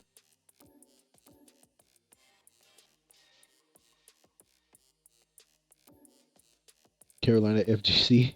Holy. Look at this. So hey, you see it? Y'all better get out here and join the club. T Money not gonna join no club. Y'all my club. Okay? So, all right. So here, let's just look at the first one. Let's just see some good low level right here. We got iron versus bronze right here, and I know a lot of people are in this rank right here. You know, and let's just see again. You know, let's see if we see some anti-air. We should see some good anti-air with Guile, and we should see some good Shoto anti-air here with Akuma. But we gonna see how much jumping goes on. We gonna see how much control of the neutral space happens, and and then we'll see if somebody does successfully anti-air, do they get some punishment afterwards? Okay. And again, what we're looking for is what the opponent is going to do on wake up. Okay. We want to try to make note of that in our minds, add that to our mental stack and say, hey, okay, the next time I knock this guy down, he's more than likely going to do what he did before, or he might do one of the other options. You see what I'm saying? So we want to kind of have a game plan for them both. But initially, again, always on the first knockdown, you want to dash up there or drive rush up there. And if you feel like he's going to wake up with buttons, then go for your meaty. But if you don't know, then what you want to try to do is only dash up. Don't drive rush. You only want to dash up. Okay. And then slight walk back. Okay. You want to shimmy out something. You want to see what that boy going to do. You understand what I'm saying to you? Okay. So let's check it out. Skill is everything. Ooh, wee. Ooh. Okay. Got the Guile versus the Akuma. Let's see. All right. See it, baby. Okay. So that was the first jump. Okay. Guile throws out the Sonic Boom. Not necessarily my first choice. I would have liked to see a flash kick, but it did come out. Something did happen. Now he did not dash up and get no type of nothing though. He walked back. Okay, so he throwing the booms. See, this is what I'm saying. When the booms come out, when the fireballs come out, look at what the Akuma is doing. As soon as the match started, It's 90. It's 6 seconds, 5 seconds off the clock already. A leaping Larry. So that lets you know right there. This you could punish this. Okay. Look at the jumping. Now look at that. Did you see that? He went to try to hit him. He couldn't hit him with the jump in, and now he getting punished. And now look at the guile player plus 11. So this is what I'm saying.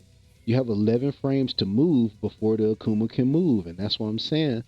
Hey, if somebody tries to hit you with a jump in and you already walking back, just continue to walk back because it's gonna whiff, and then you get a chance to punish it. Okay, I just finished saying that, and it's happening right here, 6 seconds into the match. Okay. What I'm saying is that the guile player is not necessarily sure how to deal with this. What he should be doing is he really should have punished it in the beginning, but now the leaping lariat has more incentive to leap.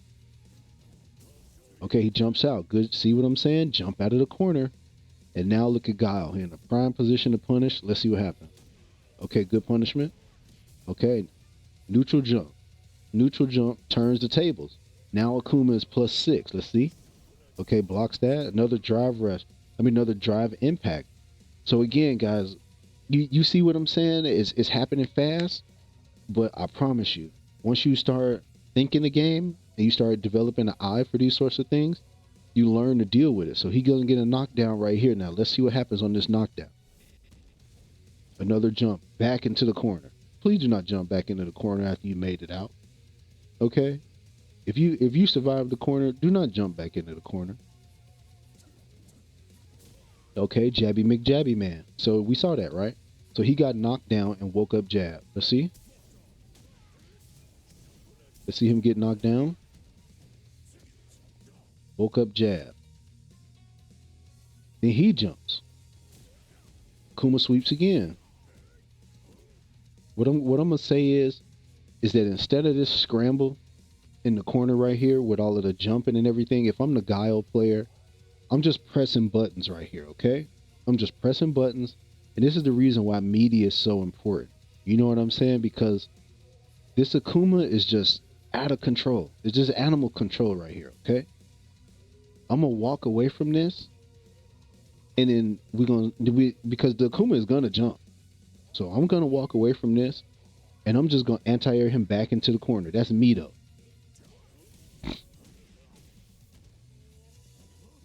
Another jump. See that uppercut right there? The uppercut that Guile did? Let's see that uppercut, again. Let's let him out of the corner, okay? And when he jumps, let's uppercut.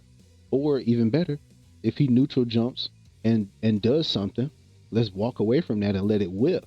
You see what I'm saying? Good job right there. Good punishment.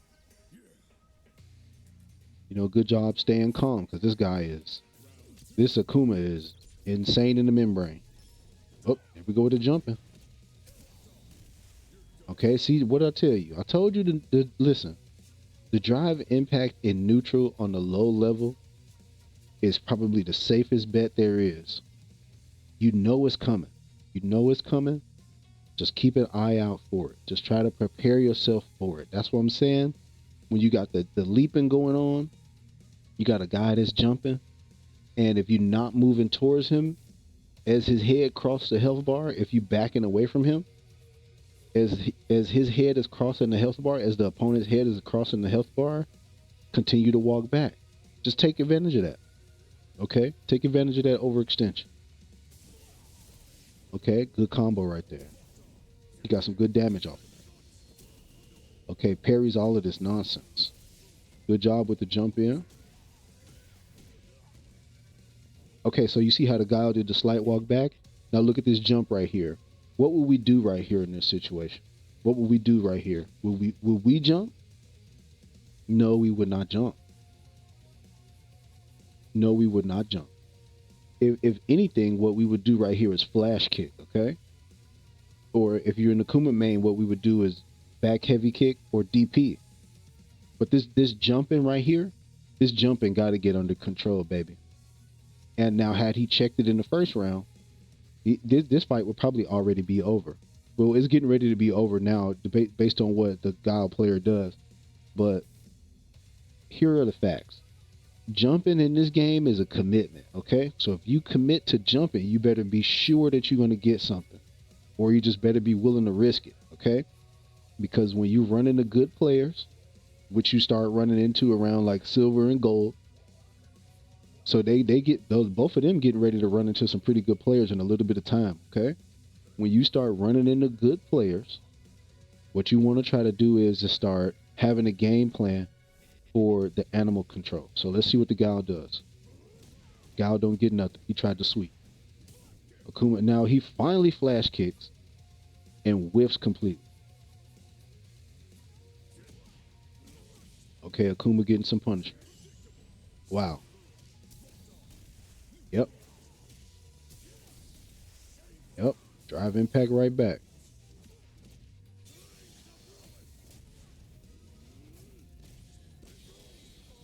Now, Guile player. The Guile player, he need the belt, don't he? Don't he need the belt? He deserve the belt, don't he? That's all I'm gonna say. He deserved the belt. He didn't. He snatched defeat away from the jaws of victory. He said, "Give me that loss." He said, "I want to lose because if he just stays calm, deals with the jumping." You understand what I'm saying? Throw that uppercut out there. Throw that flash kick out there. Then this Akuma player is not even in his face anymore. He on to the next match. But if you're not gonna check it, if you're gonna allow the jumping, if you're gonna allow just the crazy ridiculousness, then you're gonna have to deal with it. So you can't allow it. Can't allow it. You got to cut that jumping off.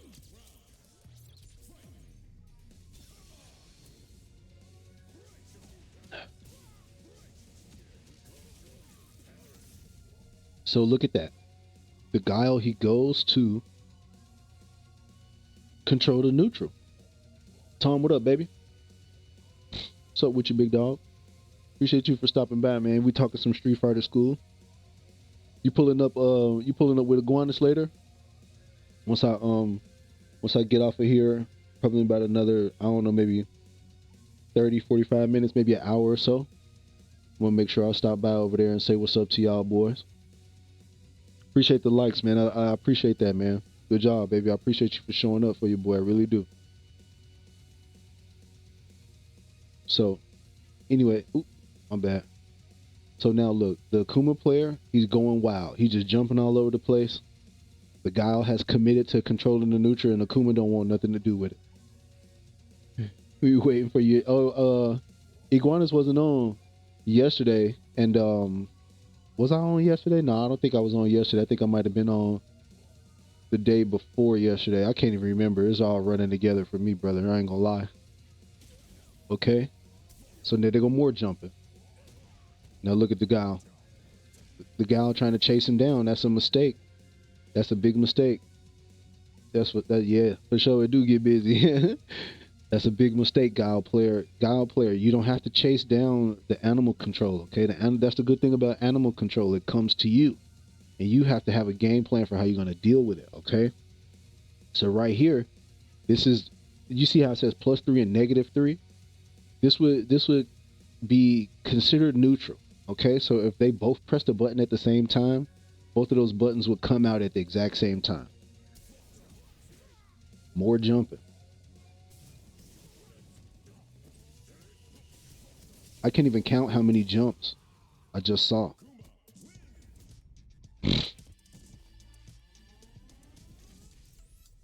That's just wildness that just went on right there.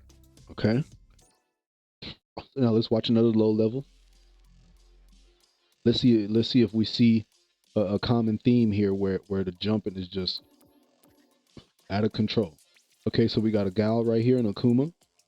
Uh, yeah, let's take a look at it. We got a Gal and Akuma on the silver level right here. So they right around the same spot, right around the same skill level, according to the ranking. So let's see it. We got some Japanese players right here. Okay, let's see. See what we get.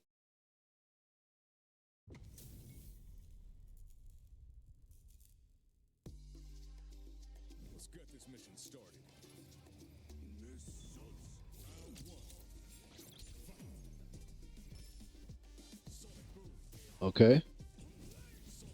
So here's a fireball battle right here. Okay, they both jumping. Okay. Let's see if it's more jumping. Okay, so now eventually somebody's going to lose the fireball battle. Yep, there go to Gal. Gal said enough is enough. He ate enough fireballs and he jumped. See what I'm saying? When you dominate the neutral, which is this player here, the Akuma player, JJ, he wins the neutral because he forces Guile to jump. Now, if he's ready for this jump in, he can punish that with his DP. Okay, that's what we've been talking about. Eventually, somebody is gonna give in and jump. Okay, and what I want you to know is that if you are ready for that jump, if you are throwing fireballs in anticipation of a jump, you more than likely are going to catch the opponent. But here, let's see how far back he jumped from. Let's see how far back he jumped from. Okay, so now right there, this is right outside of what I consider to be neutral. This is outside of what I consider to be neutral. So for Akuma, he commits to the fireball. He commits to the EX fireball. And now here comes the jump. So you see how he's walking forward. The Akuma is already committed to the fireball. It comes out. And the reason why this fireball hit is because Akuma is not thinking. Akuma is not thinking like, okay, this guy is going to jump. He just is thinking like, okay, let me spam fireball. And what happens is this. Boom, he gets caught with the tippy toe. And gets a little button right there, but nothing major. Then he goes back to the fireball game plan. Let's see if he's ready this time. Okay, Guile said no. Guile said enough is enough. Now look at Guile, now ready for the jump in, guys. So you see what I'm saying? So these matches could end relatively quickly, but you got to be ready for that jump in, okay? Look at more jumping by the Guile. Gets away scot-free.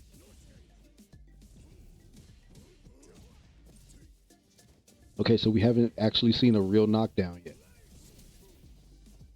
Okay, so Guile dashes up behind the fireball to try to get some pressure because he says, you know what, hey, I'm not a leaping Larry. Okay, I'm not gonna be jumping. All right. Oh, there goes some more leaping. Now, air to air is a different situation. Air to air is kind of like a guess. You know what I'm saying? That's basically like, I don't really know. I don't know. That's like 3-card money, or like, I don't know. It's like playing blackjack or something. Sometimes you hit, sometimes you don't. But on an air-to-air situation, since there is no air block, there has to be a winner. And usually what happens is that the buttons take priority at that point. So if somebody jumps with a light punch and the other player jumps with a heavy punch and the heavy punch comes out first, the heavy punch wins, okay? Does that make sense? So you want to stay away from the air-to-air situations. Anytime you see a lot of jumping going on and you like right on the edge of neutral, again, our game plan for Street Fighter School with T-Money, the game plan for Leap and Larry outside of neutral is going to be to walk back, okay? We're just going to walk back and let that jump in whip.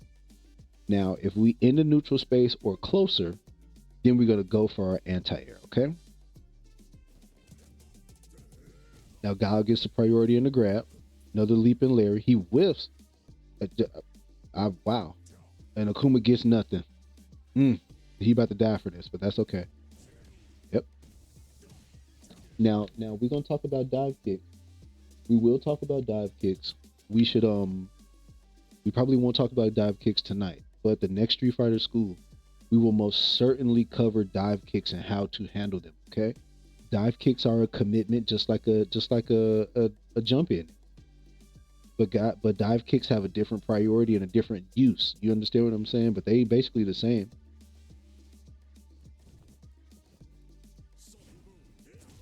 Okay, Akuma went for it. He got it. He thought a fireball was coming and he got it. But he's not ready. Here we go. Come on, Akuma, clutch it up. Just wait for the fireball, baby. He gonna throw another one. There we go. And see, once again, guile player. Punish this jumping, baby.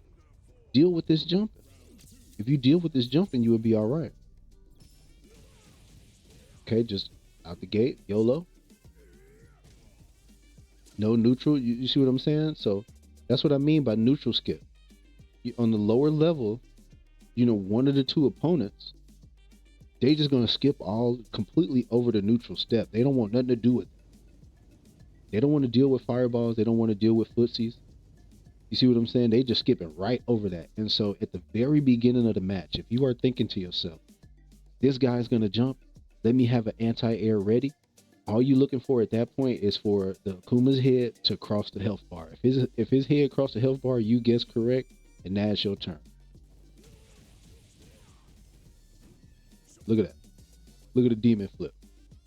Guy already gets the grab. Toss him into the corner. Now let's see some punishment. Not much punishment. Okay, more jump. There we go. Now we see that, right? We see the YOLO DP, right? That's how he deals with getting knocked down.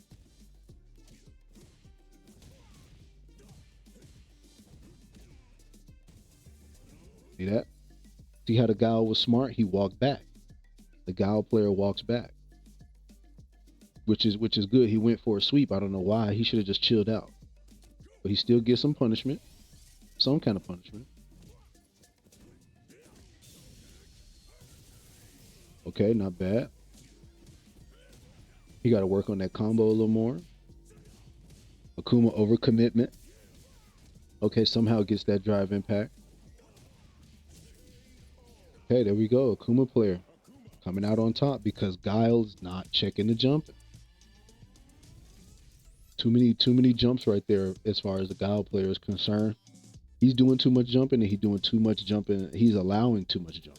Okay. Well, 9 times out of 10, if you can stay calm, if you could just let something happen in front of you, your reactions will take over. Things will start to work out. Okay. So now let's go look at some gold. Look at some gold here. Okay.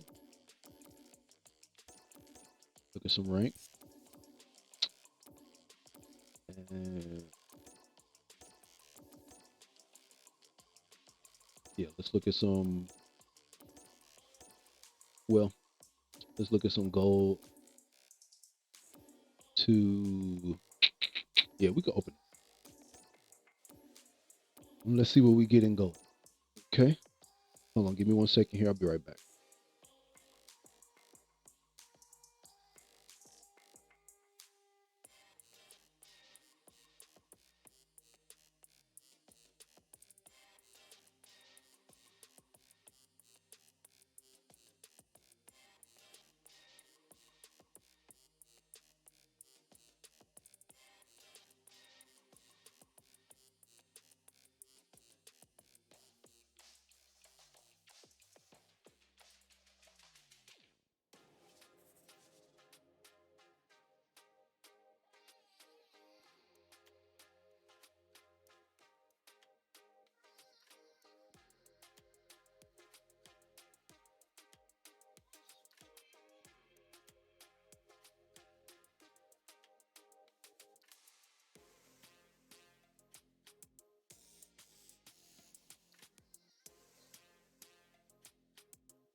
All right.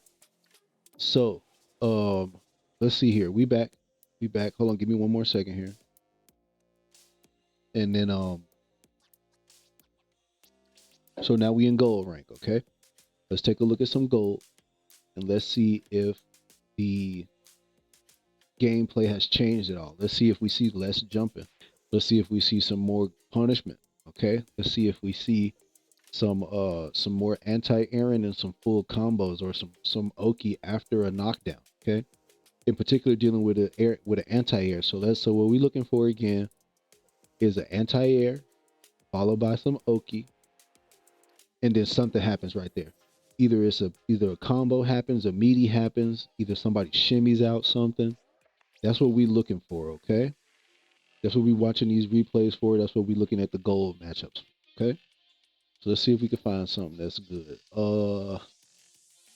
Ooh, a bison. Okay, let's see a bison.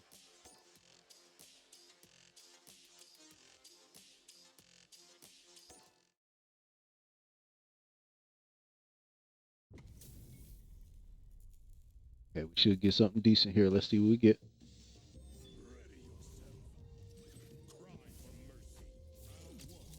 Bison say he ain't playing. Now hold on. I want to take you back. Now, if you look at the inputs on the round has not, the game has not started. The bison is already charging a devil's reverse, which is a neutral skip. Okay, so that should tell you a lot right there. That the bison may be the jumpy McJumperson here. Let's watch. Okay, he gets it. He neutral jumps to avoid the Akuma reply. Now hold on. Let's go back. Now that right there, that counts as a knockdown. Okay. So now let's see what the bison does. What I tell you. Anytime it's a knockdown, anytime somebody hits the ground, that's when we want to get active. Okay. We want to get active right there. We don't want to let somebody hit the ground and get up with nothing happening. Okay. We want to get a knockdown. Now look at the frame advantage right here. The Akuma is negative 21. So this guy's going to dash up and something is going to happen to the Akuma player. We don't know what yet. It may be a grab, you know. It may be a meaty. It may be a shimmy. But the fact that he is in this guy's face and Akuma has to guess, that right there is what's going to carry you from whatever rank you are to the next rank, okay? Just keep that in mind. That's going to carry you almost every single time. Okay. So that's the meaty right there, right? You got the medium punch. You got the crouching medium punch. Look at all this punishment that went on right there. Look at how much health the Akuma player lost off of that one interaction. Okay, so the round is halfway over already. One more interaction like that and the bison wins. Okay? So that's why that's important. Anytime you see that knockdown, anytime you knock the guy down, you got to get up there and try to see what's going on. You got to try to see how he's handling that. You see what I'm saying? Now the Akuma's in the corner. Let's see if the Akuma has a smart game plan like we talked about, which is jumping out of the corner, blocking. You understand what I'm saying? And if he gets thrown, that's not the worst thing in the world. Okay, so the Akuma blocks. Smart player. Smart. Bison. More devil's reverse. Akuma not checking any of this. Okay, there we go. Counter DI, baby. Counter DI, baby. At some point or another, that Akuma player is going to do something to try to get out of that corner. Because he knows if he does nothing, he's going to die right there. So what happens is the Akuma player throws out the DI. Bison is ready with the counter DI. Well, I'm not sure. That's a little suspect. I ain't going to lie. But anyway, so if we look at the frame data right here, Akuma goes with the reversal in 7 frames after the knockdown. Okay, that's if we add it all up from the last button, that's about right. Okay, now if we add it up from the last button, 2, 2, 10, 2, you know, it should be about 30 frames. Anything less than that, that's a little weird. Okay, it should be about 30 frames between buttons. Somewhere it shouldn't be anything less than 15. So you shouldn't see a button come out on frame 2 and then another whole input come out on frame 4, 5, 6, 7. You know, it should be some frames in there. Okay, Bison gets it and wins a round. Okay, that's what playing smart is about, and that's what having a plan is about. The Akuma, he got trapped. He didn't check that devil's reverse. Okay, so now he gets hit with a Psycho Crusher. Akuma say no. He overcommitment by the Akuma player. More combo wombo. Now here's what I'll say about this. That's a knockdown. Okay. So now what I'm gonna say is that let's get up there, baby. Let's get up there, baby. Yeah, he wanted the Psycho Crusher, didn't get it. What you got to do in order to get the Psycho Crusher is that you have to charge back for 45 frames. So you want to think 1,000 and maybe 2. And when as soon as you say 2, you want to go forward with the command. So now the Kuma demon flips out.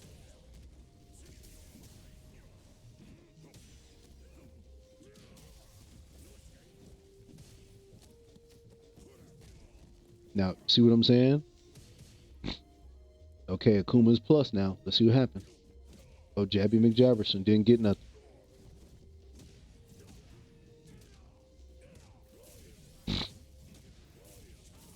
Okay, Akuma getting busy.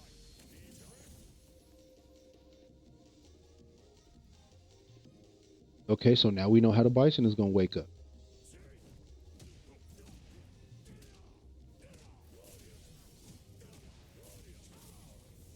That's a knockdown right there. The Akuma deals with the knockdown options that a Bison has with a neutral jump. Okay, so what could Bison have done here on the wake up? He goes with the super.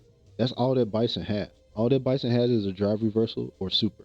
That's all that he could do on wake up. Bison is very limited as far as defensive options are, but what I can definitively say is that Bison is very good at playing the waiting game and using the buttons to control this. So what could have happened here is that he could have blocked that neutral jump and just left that alone and tried to reset it. Or, you know what I'm saying? Bison had a couple of different options here, but here's what you want to know about Bison. If you're a Bison main, if you get knocked down in the corner, you in big trouble. Okay, you kind of almost have to avoid the corner. You see what I'm saying? You don't want to scissor kick yourself into the corner. You don't want to cycle crusher yourself into the corner. You see what I'm saying? So you want to try to avoid those sort of situations as a Bison player altogether. But anyway, let's see what the Akumi player does. There we go. All right. So we saw a full combo right there off of punishment. Off of overcommitment by the Bison, we saw a full combo. Good. So we saw 2 full combos this match. So you see how you move up, you start to see full combos more often? Ah, should have stomped. Okay.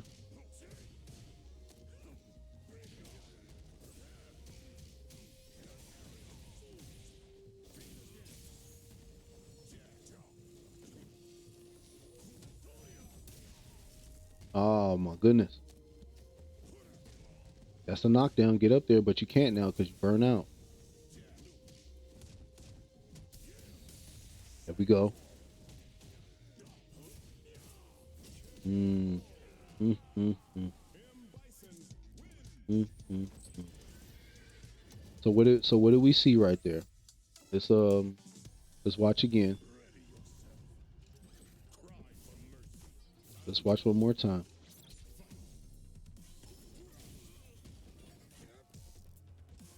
Get to the second round. Now we want to look at that interaction one more time and just see what happens. Where did that go off the rails at for the Bison player? So right here, I mean the Akuma player, where did he lose control of this at? So he plus on this, he gets that. Well, let's go back. So he plus on that. I think that might have been what did it. That neutral jump right there. Because what happens after that is a grab. Okay. There we go. So Akuma is plus, what's 8 plus 4? 12. So right there, giving away the plus frames, not getting any punishment right there.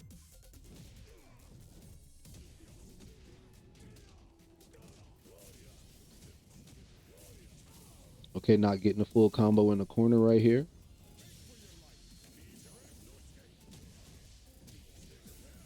So the Akuma player pulls that one back, all right? So now let's watch this last round.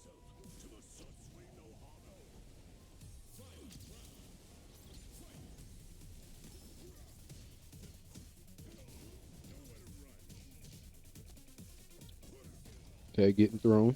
Not the worst thing ever. No punishment right there. Okay, Bison getting thrown.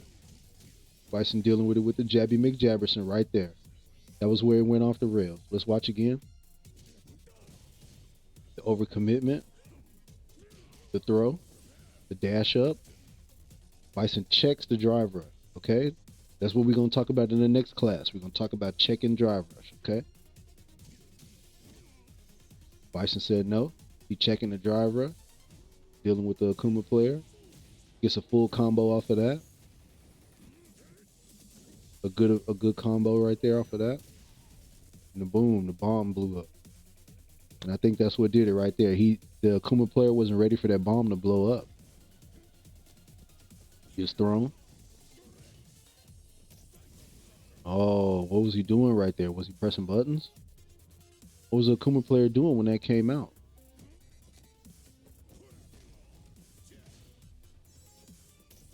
Yep, pressing buttons. So what he went for, and look at the inputs. He wanted a fireball right there.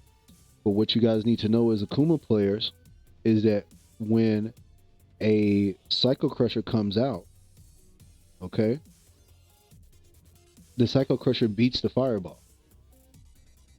So what we want to try to do with Psycho Crusher is block that thing. Okay, especially a regular Psycho Crusher, we want to try to block that thing. Now it's a scramble. Okay. Not a full combo by the Akuma, and then dies.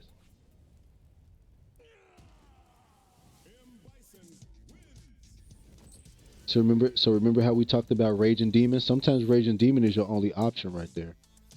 I think that might have been probably a way to get it down to one more scramble. But I mean, at the end of the day, the Akuma player, he kind of let some things go.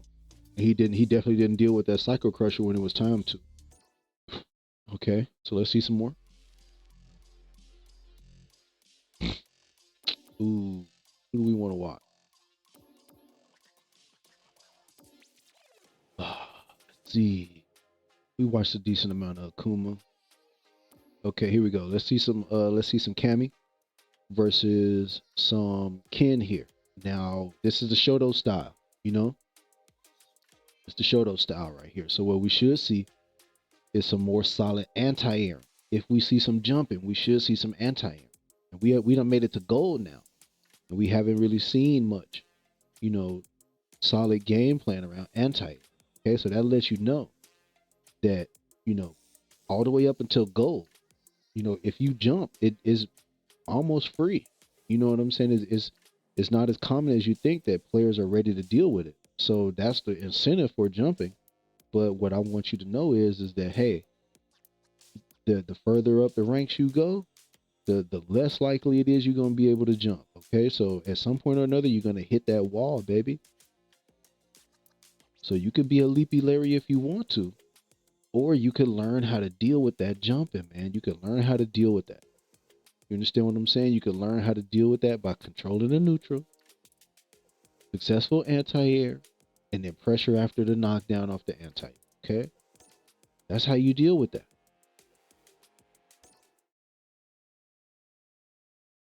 You got it. Once you anti-air somebody, you knock them down, you got to get up there, baby. You got to get up there.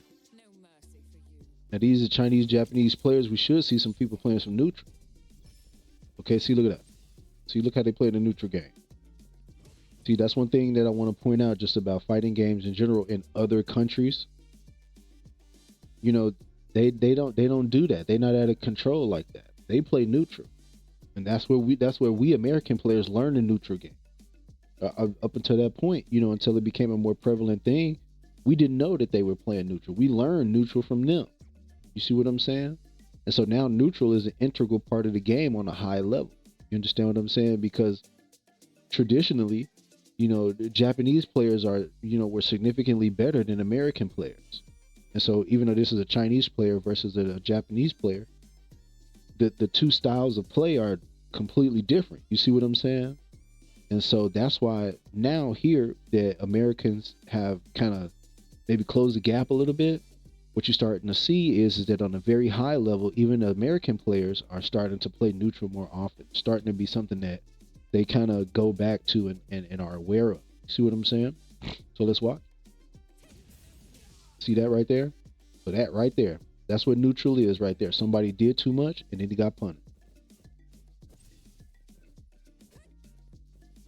Okay, so Ken goes for it. That right there, the overextension. Cammy said no, because Ken is T2 negative. He committed to it, and it didn't get over. That negative 12 right there. Cammy said, "Okay, I got you now." Now look at this, a full combo. Okay, did you see the dash up at the end? Okay, so Cammy dashes up to continue her turn. So now she goes for a button that gets blocked. Now what should Cammy do right here? Should Cammy continue to press buttons, or should Cammy start to block? You see the inputs right there, right?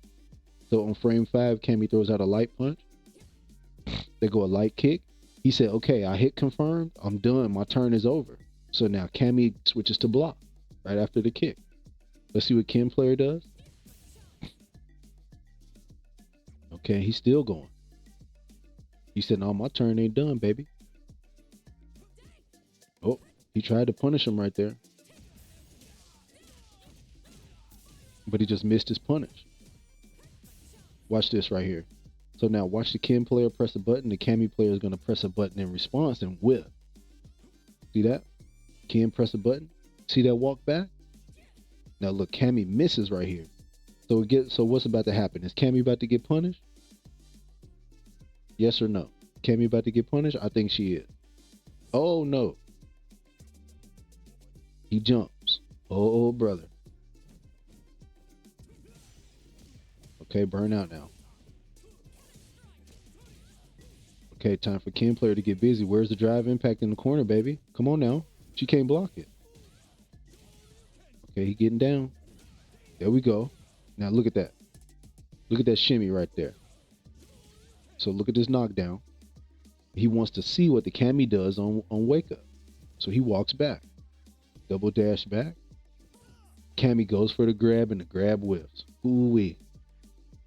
Ooh-wee. It's punishment time, baby. Bow, bow, bow. Eats a throw. See that? See, that's why we say dash up and walk back. Get that shimmy in the corner, baby. Don't leave that shimmy out there.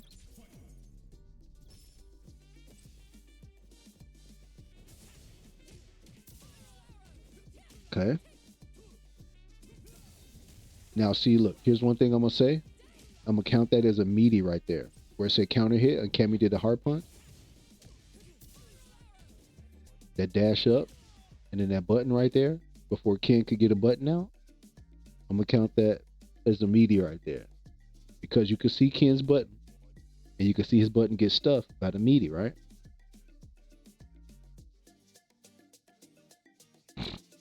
So you see, that's why it's important to get that pressure on the knockdown. Just watch the knockdown. That's a knockdown. The dash up, then the button. See, it's not that difficult, but you got to go for it. You got to go for it because in the last round, the Ken player, he did nothing on knockdown, and so he now the Cammy player was like, okay, well if you ain't gonna do nothing, I'm gonna walk up and press a button. See what I'm saying? Now, before we go any further, how many jumps did we see? We didn't see hardly any jumping. We didn't see no jumping.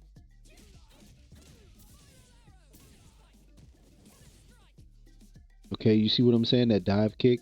The Ken player is smart. He just backs up, he deals with it, and resets the situation. Now we got to guess again.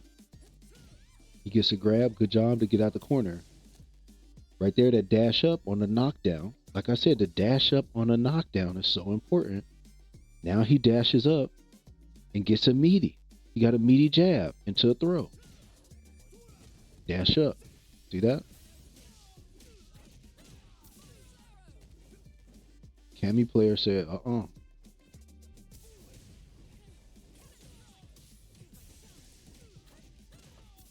Well, oh, okay.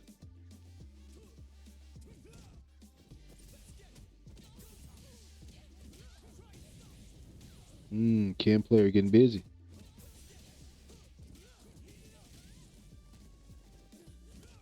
He tried to shimmy it. He was too late with the button.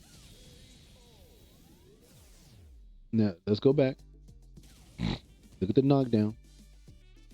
He shimmies the grab out.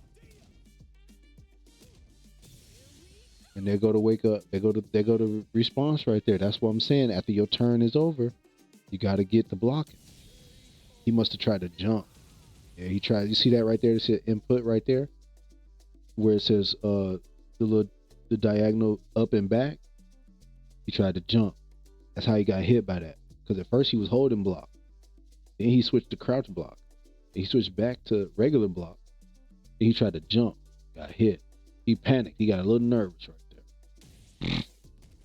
That move came out. He thought he was gonna jump and lost because of that. All you gotta do is chill out and block. But he also was burnt out, so he probably could have got chipped out.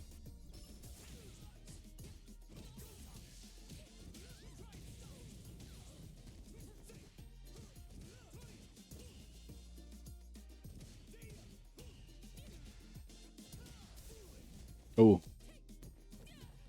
okay. Now you in the corner. You the burger now. Okay, get up out of there. Up. So remember, when we look at the resources, and we know that on the knockdown, okay, we know. Here, let's watch the knockdown. We know that on the knockdown, the opponent can do a wake up reversal. We're not gonna drive rush. We're just gonna dash. Okay, this is a good example of what I'm talking about.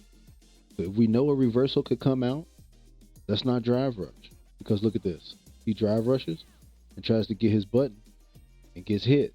You can't do that to overdrive. You see what I'm saying? Now, if the Cammy would have been burnt out, that would have made more sense. At least he could have got the tick throw. That's tough.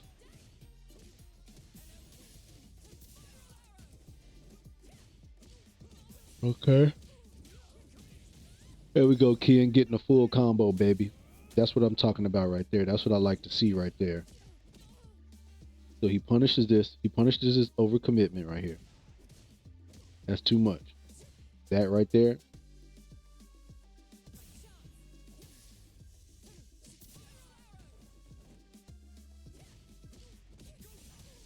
That right there.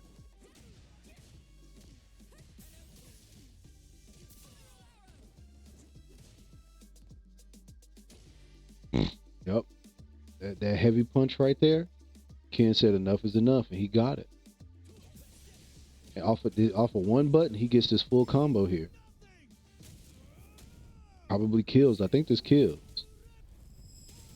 No, not quite.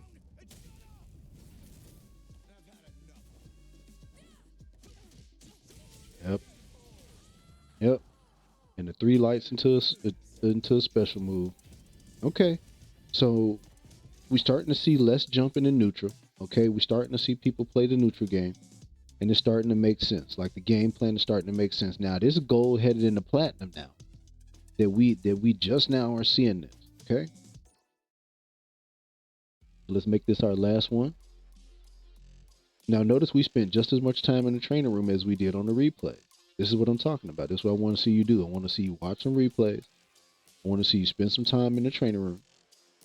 Okay? And I want to see you learn in the game of Street Fighter. All right, so now let's go look at some let's go look at some, let's see. Let's look at some, see some diamond. Okay? So we'll look at some diamond. And then that'll be our last one for tonight.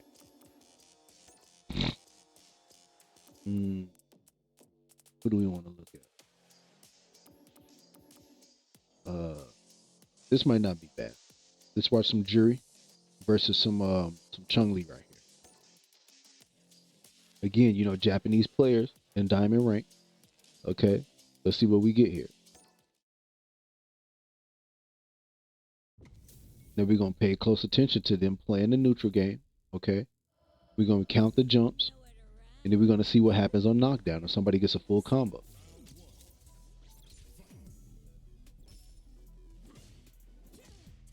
See the neutral game here. Oh, that dive kick.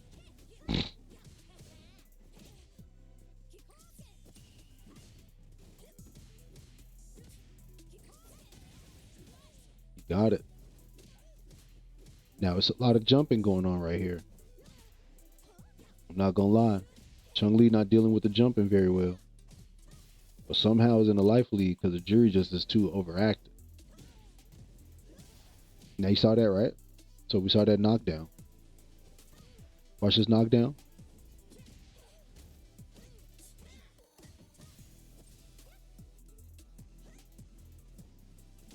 See how he walked back from that? See how he walked back from that jump in? See the jump in whiff, right? And immediately dashes up to get you some pressure. Continue.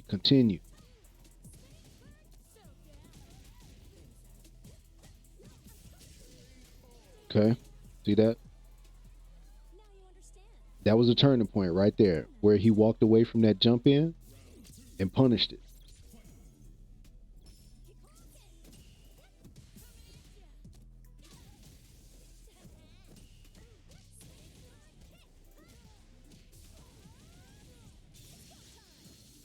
Hold on, let's see how we got to that point. Okay, he jumps out. You jumped out, started the offense up. That's all you got to do is just try to jump out of that thing, baby. Combo still going. Okay, jury jumps out. There we go. Let's see that dive kick. You got to have a plan for it. Now look at the shimmy. Hold on. After the dive kick, watch the shimmy because that's what did it right there. Look at the dive kick. See that? See the low combo right here. Knockdown. All right. So what happens on the knockdown? See the shimmy? Look at the inputs. Double dash forward, walk back. Chun Li go for the grab, get kicked in the head. See what I'm saying, baby? It's a simple game. It's a simple game to understand, but it's important to consistently put the stuff into practice so that you can continue to get better as a player. Okay. The game plan is the same. What we talking about on a low level is learning how to do those things and when and where to put them into play. You understand what I'm saying? So later on in the couple of episodes moving forward in the Street Fighter School, we're gonna jump into casual match, we're gonna jump into rank match, and we're gonna put this stuff into practice. Okay, but right now we have to learn how to do these things. You have to learn what it means to dash up and walk back, to shimmy. You understand what I'm saying? You have to learn what it means to check drive rush. You have to learn what it means to counter DI. You have to learn what it means to anti-air, baby. And when you learn these things, when you learn what they actually are, and then you start putting them into practice, then the game becomes pretty simple, okay? Then it doesn't seem like such a big deal. But in the beginning, if you have no idea what's happening, this could be a lot. This could easily discourage you from playing the game. This could easily make you, not want to play Street Fighter. And see how we seeing full combos now? We're seeing some combos now. That was a smooth perfect parry. Watch this. Get out of here with that. Ooh. Good job, Chung Li. Finishes the combo in the corner, finishes the round. Okay. All right, let's want to make that the last one, huh? Okay.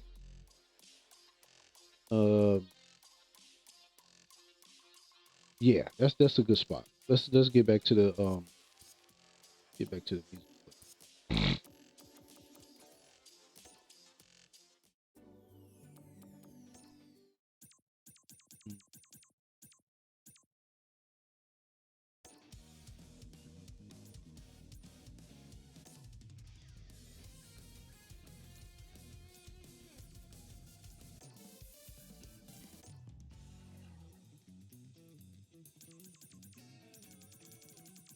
Get some good jams going here.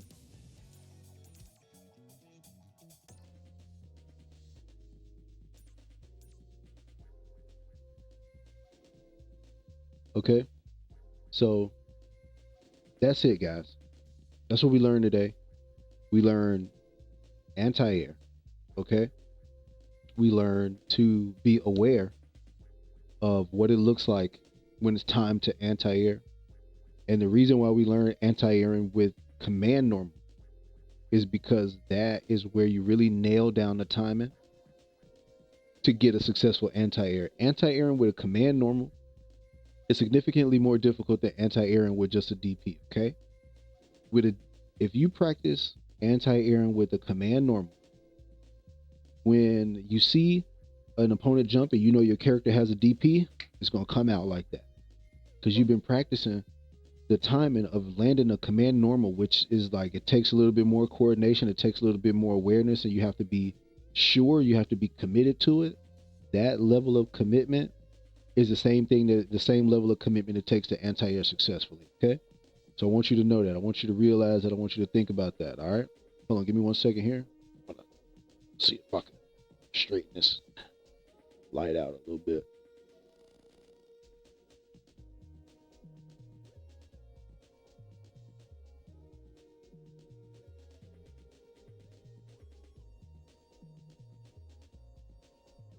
There we go. Give me 1 second, y'all.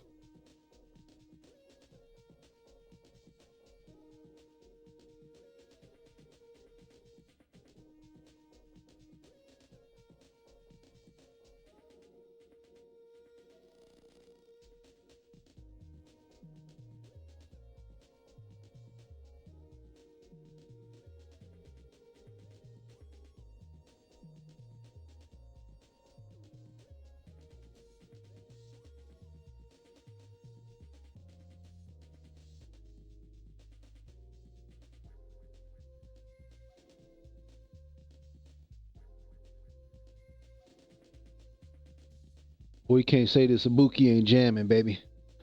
But anyway, so again, guys, like I said, game plan. Very simple. We're going to practice anti-airing with command normals, okay? That's going to give us more experience learning the timing so that we can apply that same timing to our Shoto style characters, which have an easier time, not the easiest time, but an easier time to,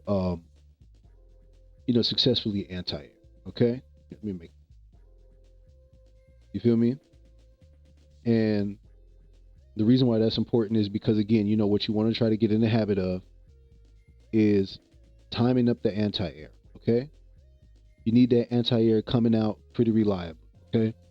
And what I can tell you is that after you get the anti-air timing down, everything else is going to fall into place. Like the idea of you dashing up on the first knockdown to see what the opponent does, that's going to be so much easier. The idea of after all of the other knockdowns, the second, third, fourth knockdown, you dash up, you see what the opponent does, you got a game plan for it now, okay? And so then it's gonna make your meaties easier. It's gonna make your shimmies easier, okay? All of that. And then the last thing we're gonna put together for our next episode of Street Fighter is gonna be a full combo, dealing with a knockdown, okay? And so now if you notice when we watch high level gameplay, that happens. That happens pretty frequently. Somebody gets knocked down, okay, somebody gets a meaty, and then a full combo comes after that, okay? But when we watch the low level, all you see is just jabby McJabby pants. And hopefully, you know what I'm saying?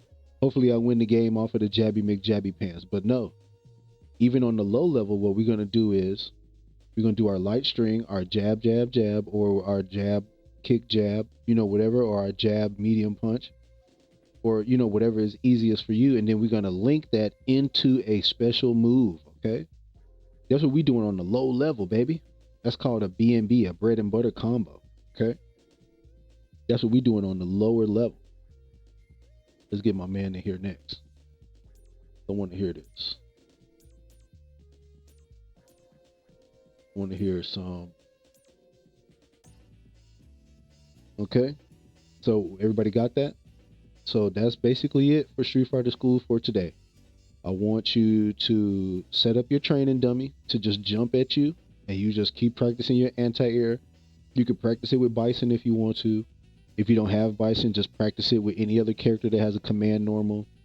You can practice it with Akuma if you have Akuma, or any other player in the game that has a command normal, just like an uppercut, like Ryu.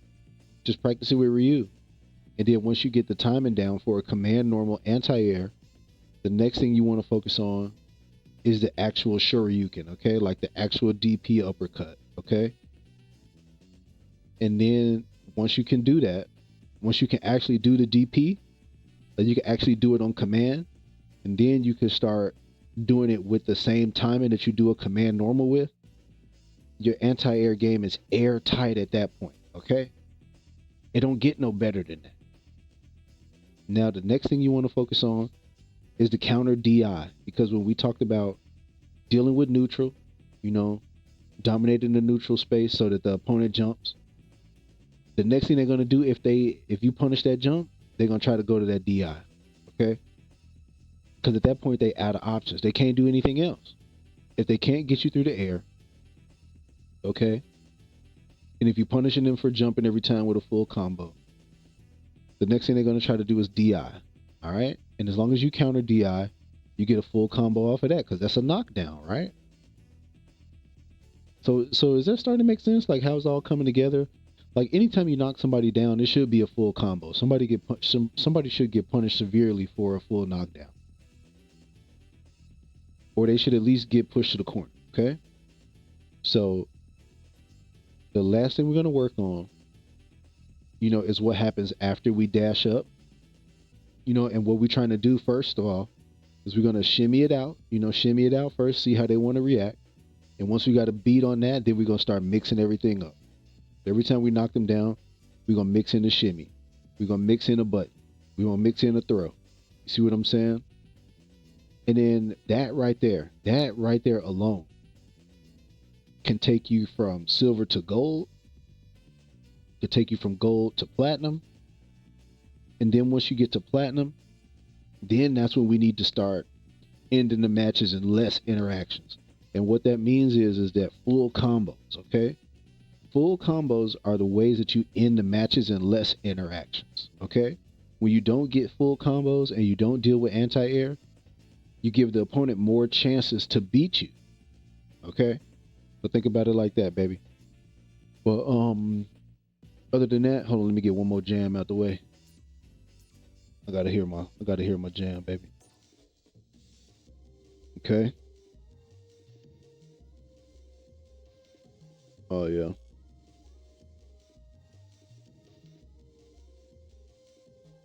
You understand what I'm saying to you, baby? So that's what we're working on. That's what we're looking at. What we're looking at is let's get the match over with and less interactions on the higher level. Okay? But on the lower level right now, what we want to do is master the buttons and what we can get off of the buttons. Okay? Then we want to master a full combo. We want to have at least one bread and butter combo all the way up until like gold. Okay? And then we're going to start adding super around that time. Like around, headed out of silver into gold. Okay? But we are for sure almost always, every single time, every single match, what we're going to be looking to do is anti-air. Because you've seen it, you saw it yourself. On the lower level, they jumping, baby. Them boys are jumping, baby. They out there doing that jumping. And what I want you to know is that T-Money don't have time for you to be sending me your replays, you crying, because you keep getting beat, because you keep jumping. Okay? You got to stop that jumping, baby. Can't do no more jumping, all right? But anyway, like I said, man, I love y'all. It's been real. You understand what I'm saying to you? It most certainly has been real. But unfortunately, class got to come to an end. All right?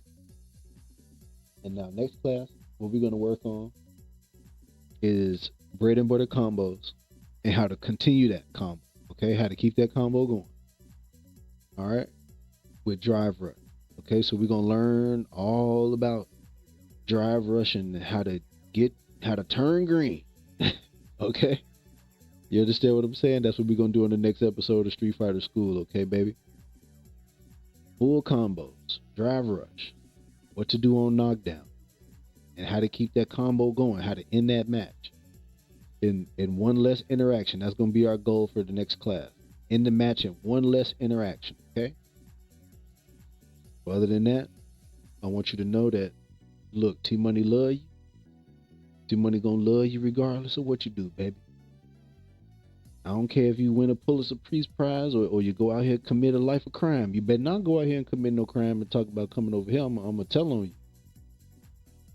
But I want you to know that I'm gonna love you anyway, baby. You understand that? Knee high to a tree high. I'm gonna love you anyway, baby. But yeah, it's been real, y'all. I'm glad. I'm so thankful. I'm so grateful for everybody who stopped by, took a look at Street Fighter School, seen what it was about. I'm thankful for everybody who dropped some likes in the chat. I'm thankful for the opportunity to do this and talk to absolutely no one. I would do this over and over and over again.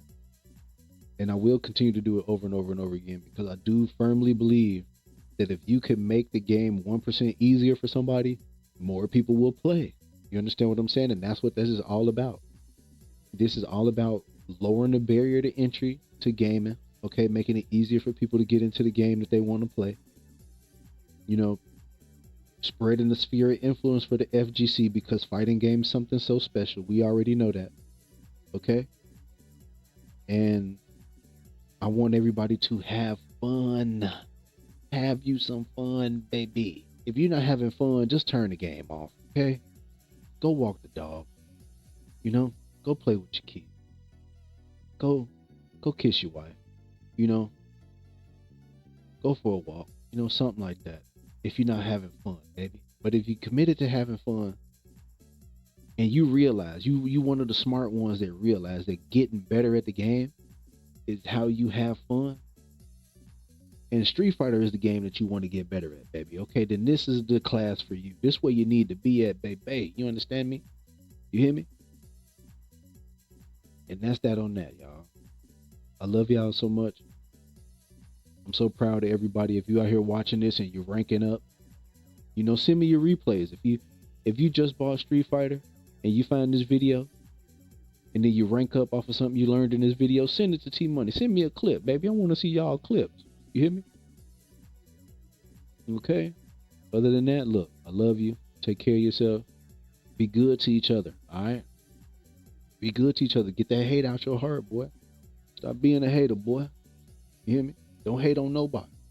Just show love. That's all you gotta do. Just show love. Don't hate on nobody. All right. And I'm gonna check y'all out next episode of Street Fighter School, baby. It's been your boy 18 Money Man. You can find me on every social known to man. Just type in AYETMONEY. I'm gonna be right there. Looking ugly with a do-rag on. All right. Y'all be good, man. Y'all take care of yourselves, man. I love you. Your Shadows, what up, baby? Appreciate you for stopping by, man. We finna get up out of here, but I'm glad you stopped by, man. I really am. Thankful. I'm thankful for you. All right. But I'm gonna holler at y'all later, man. Peace out.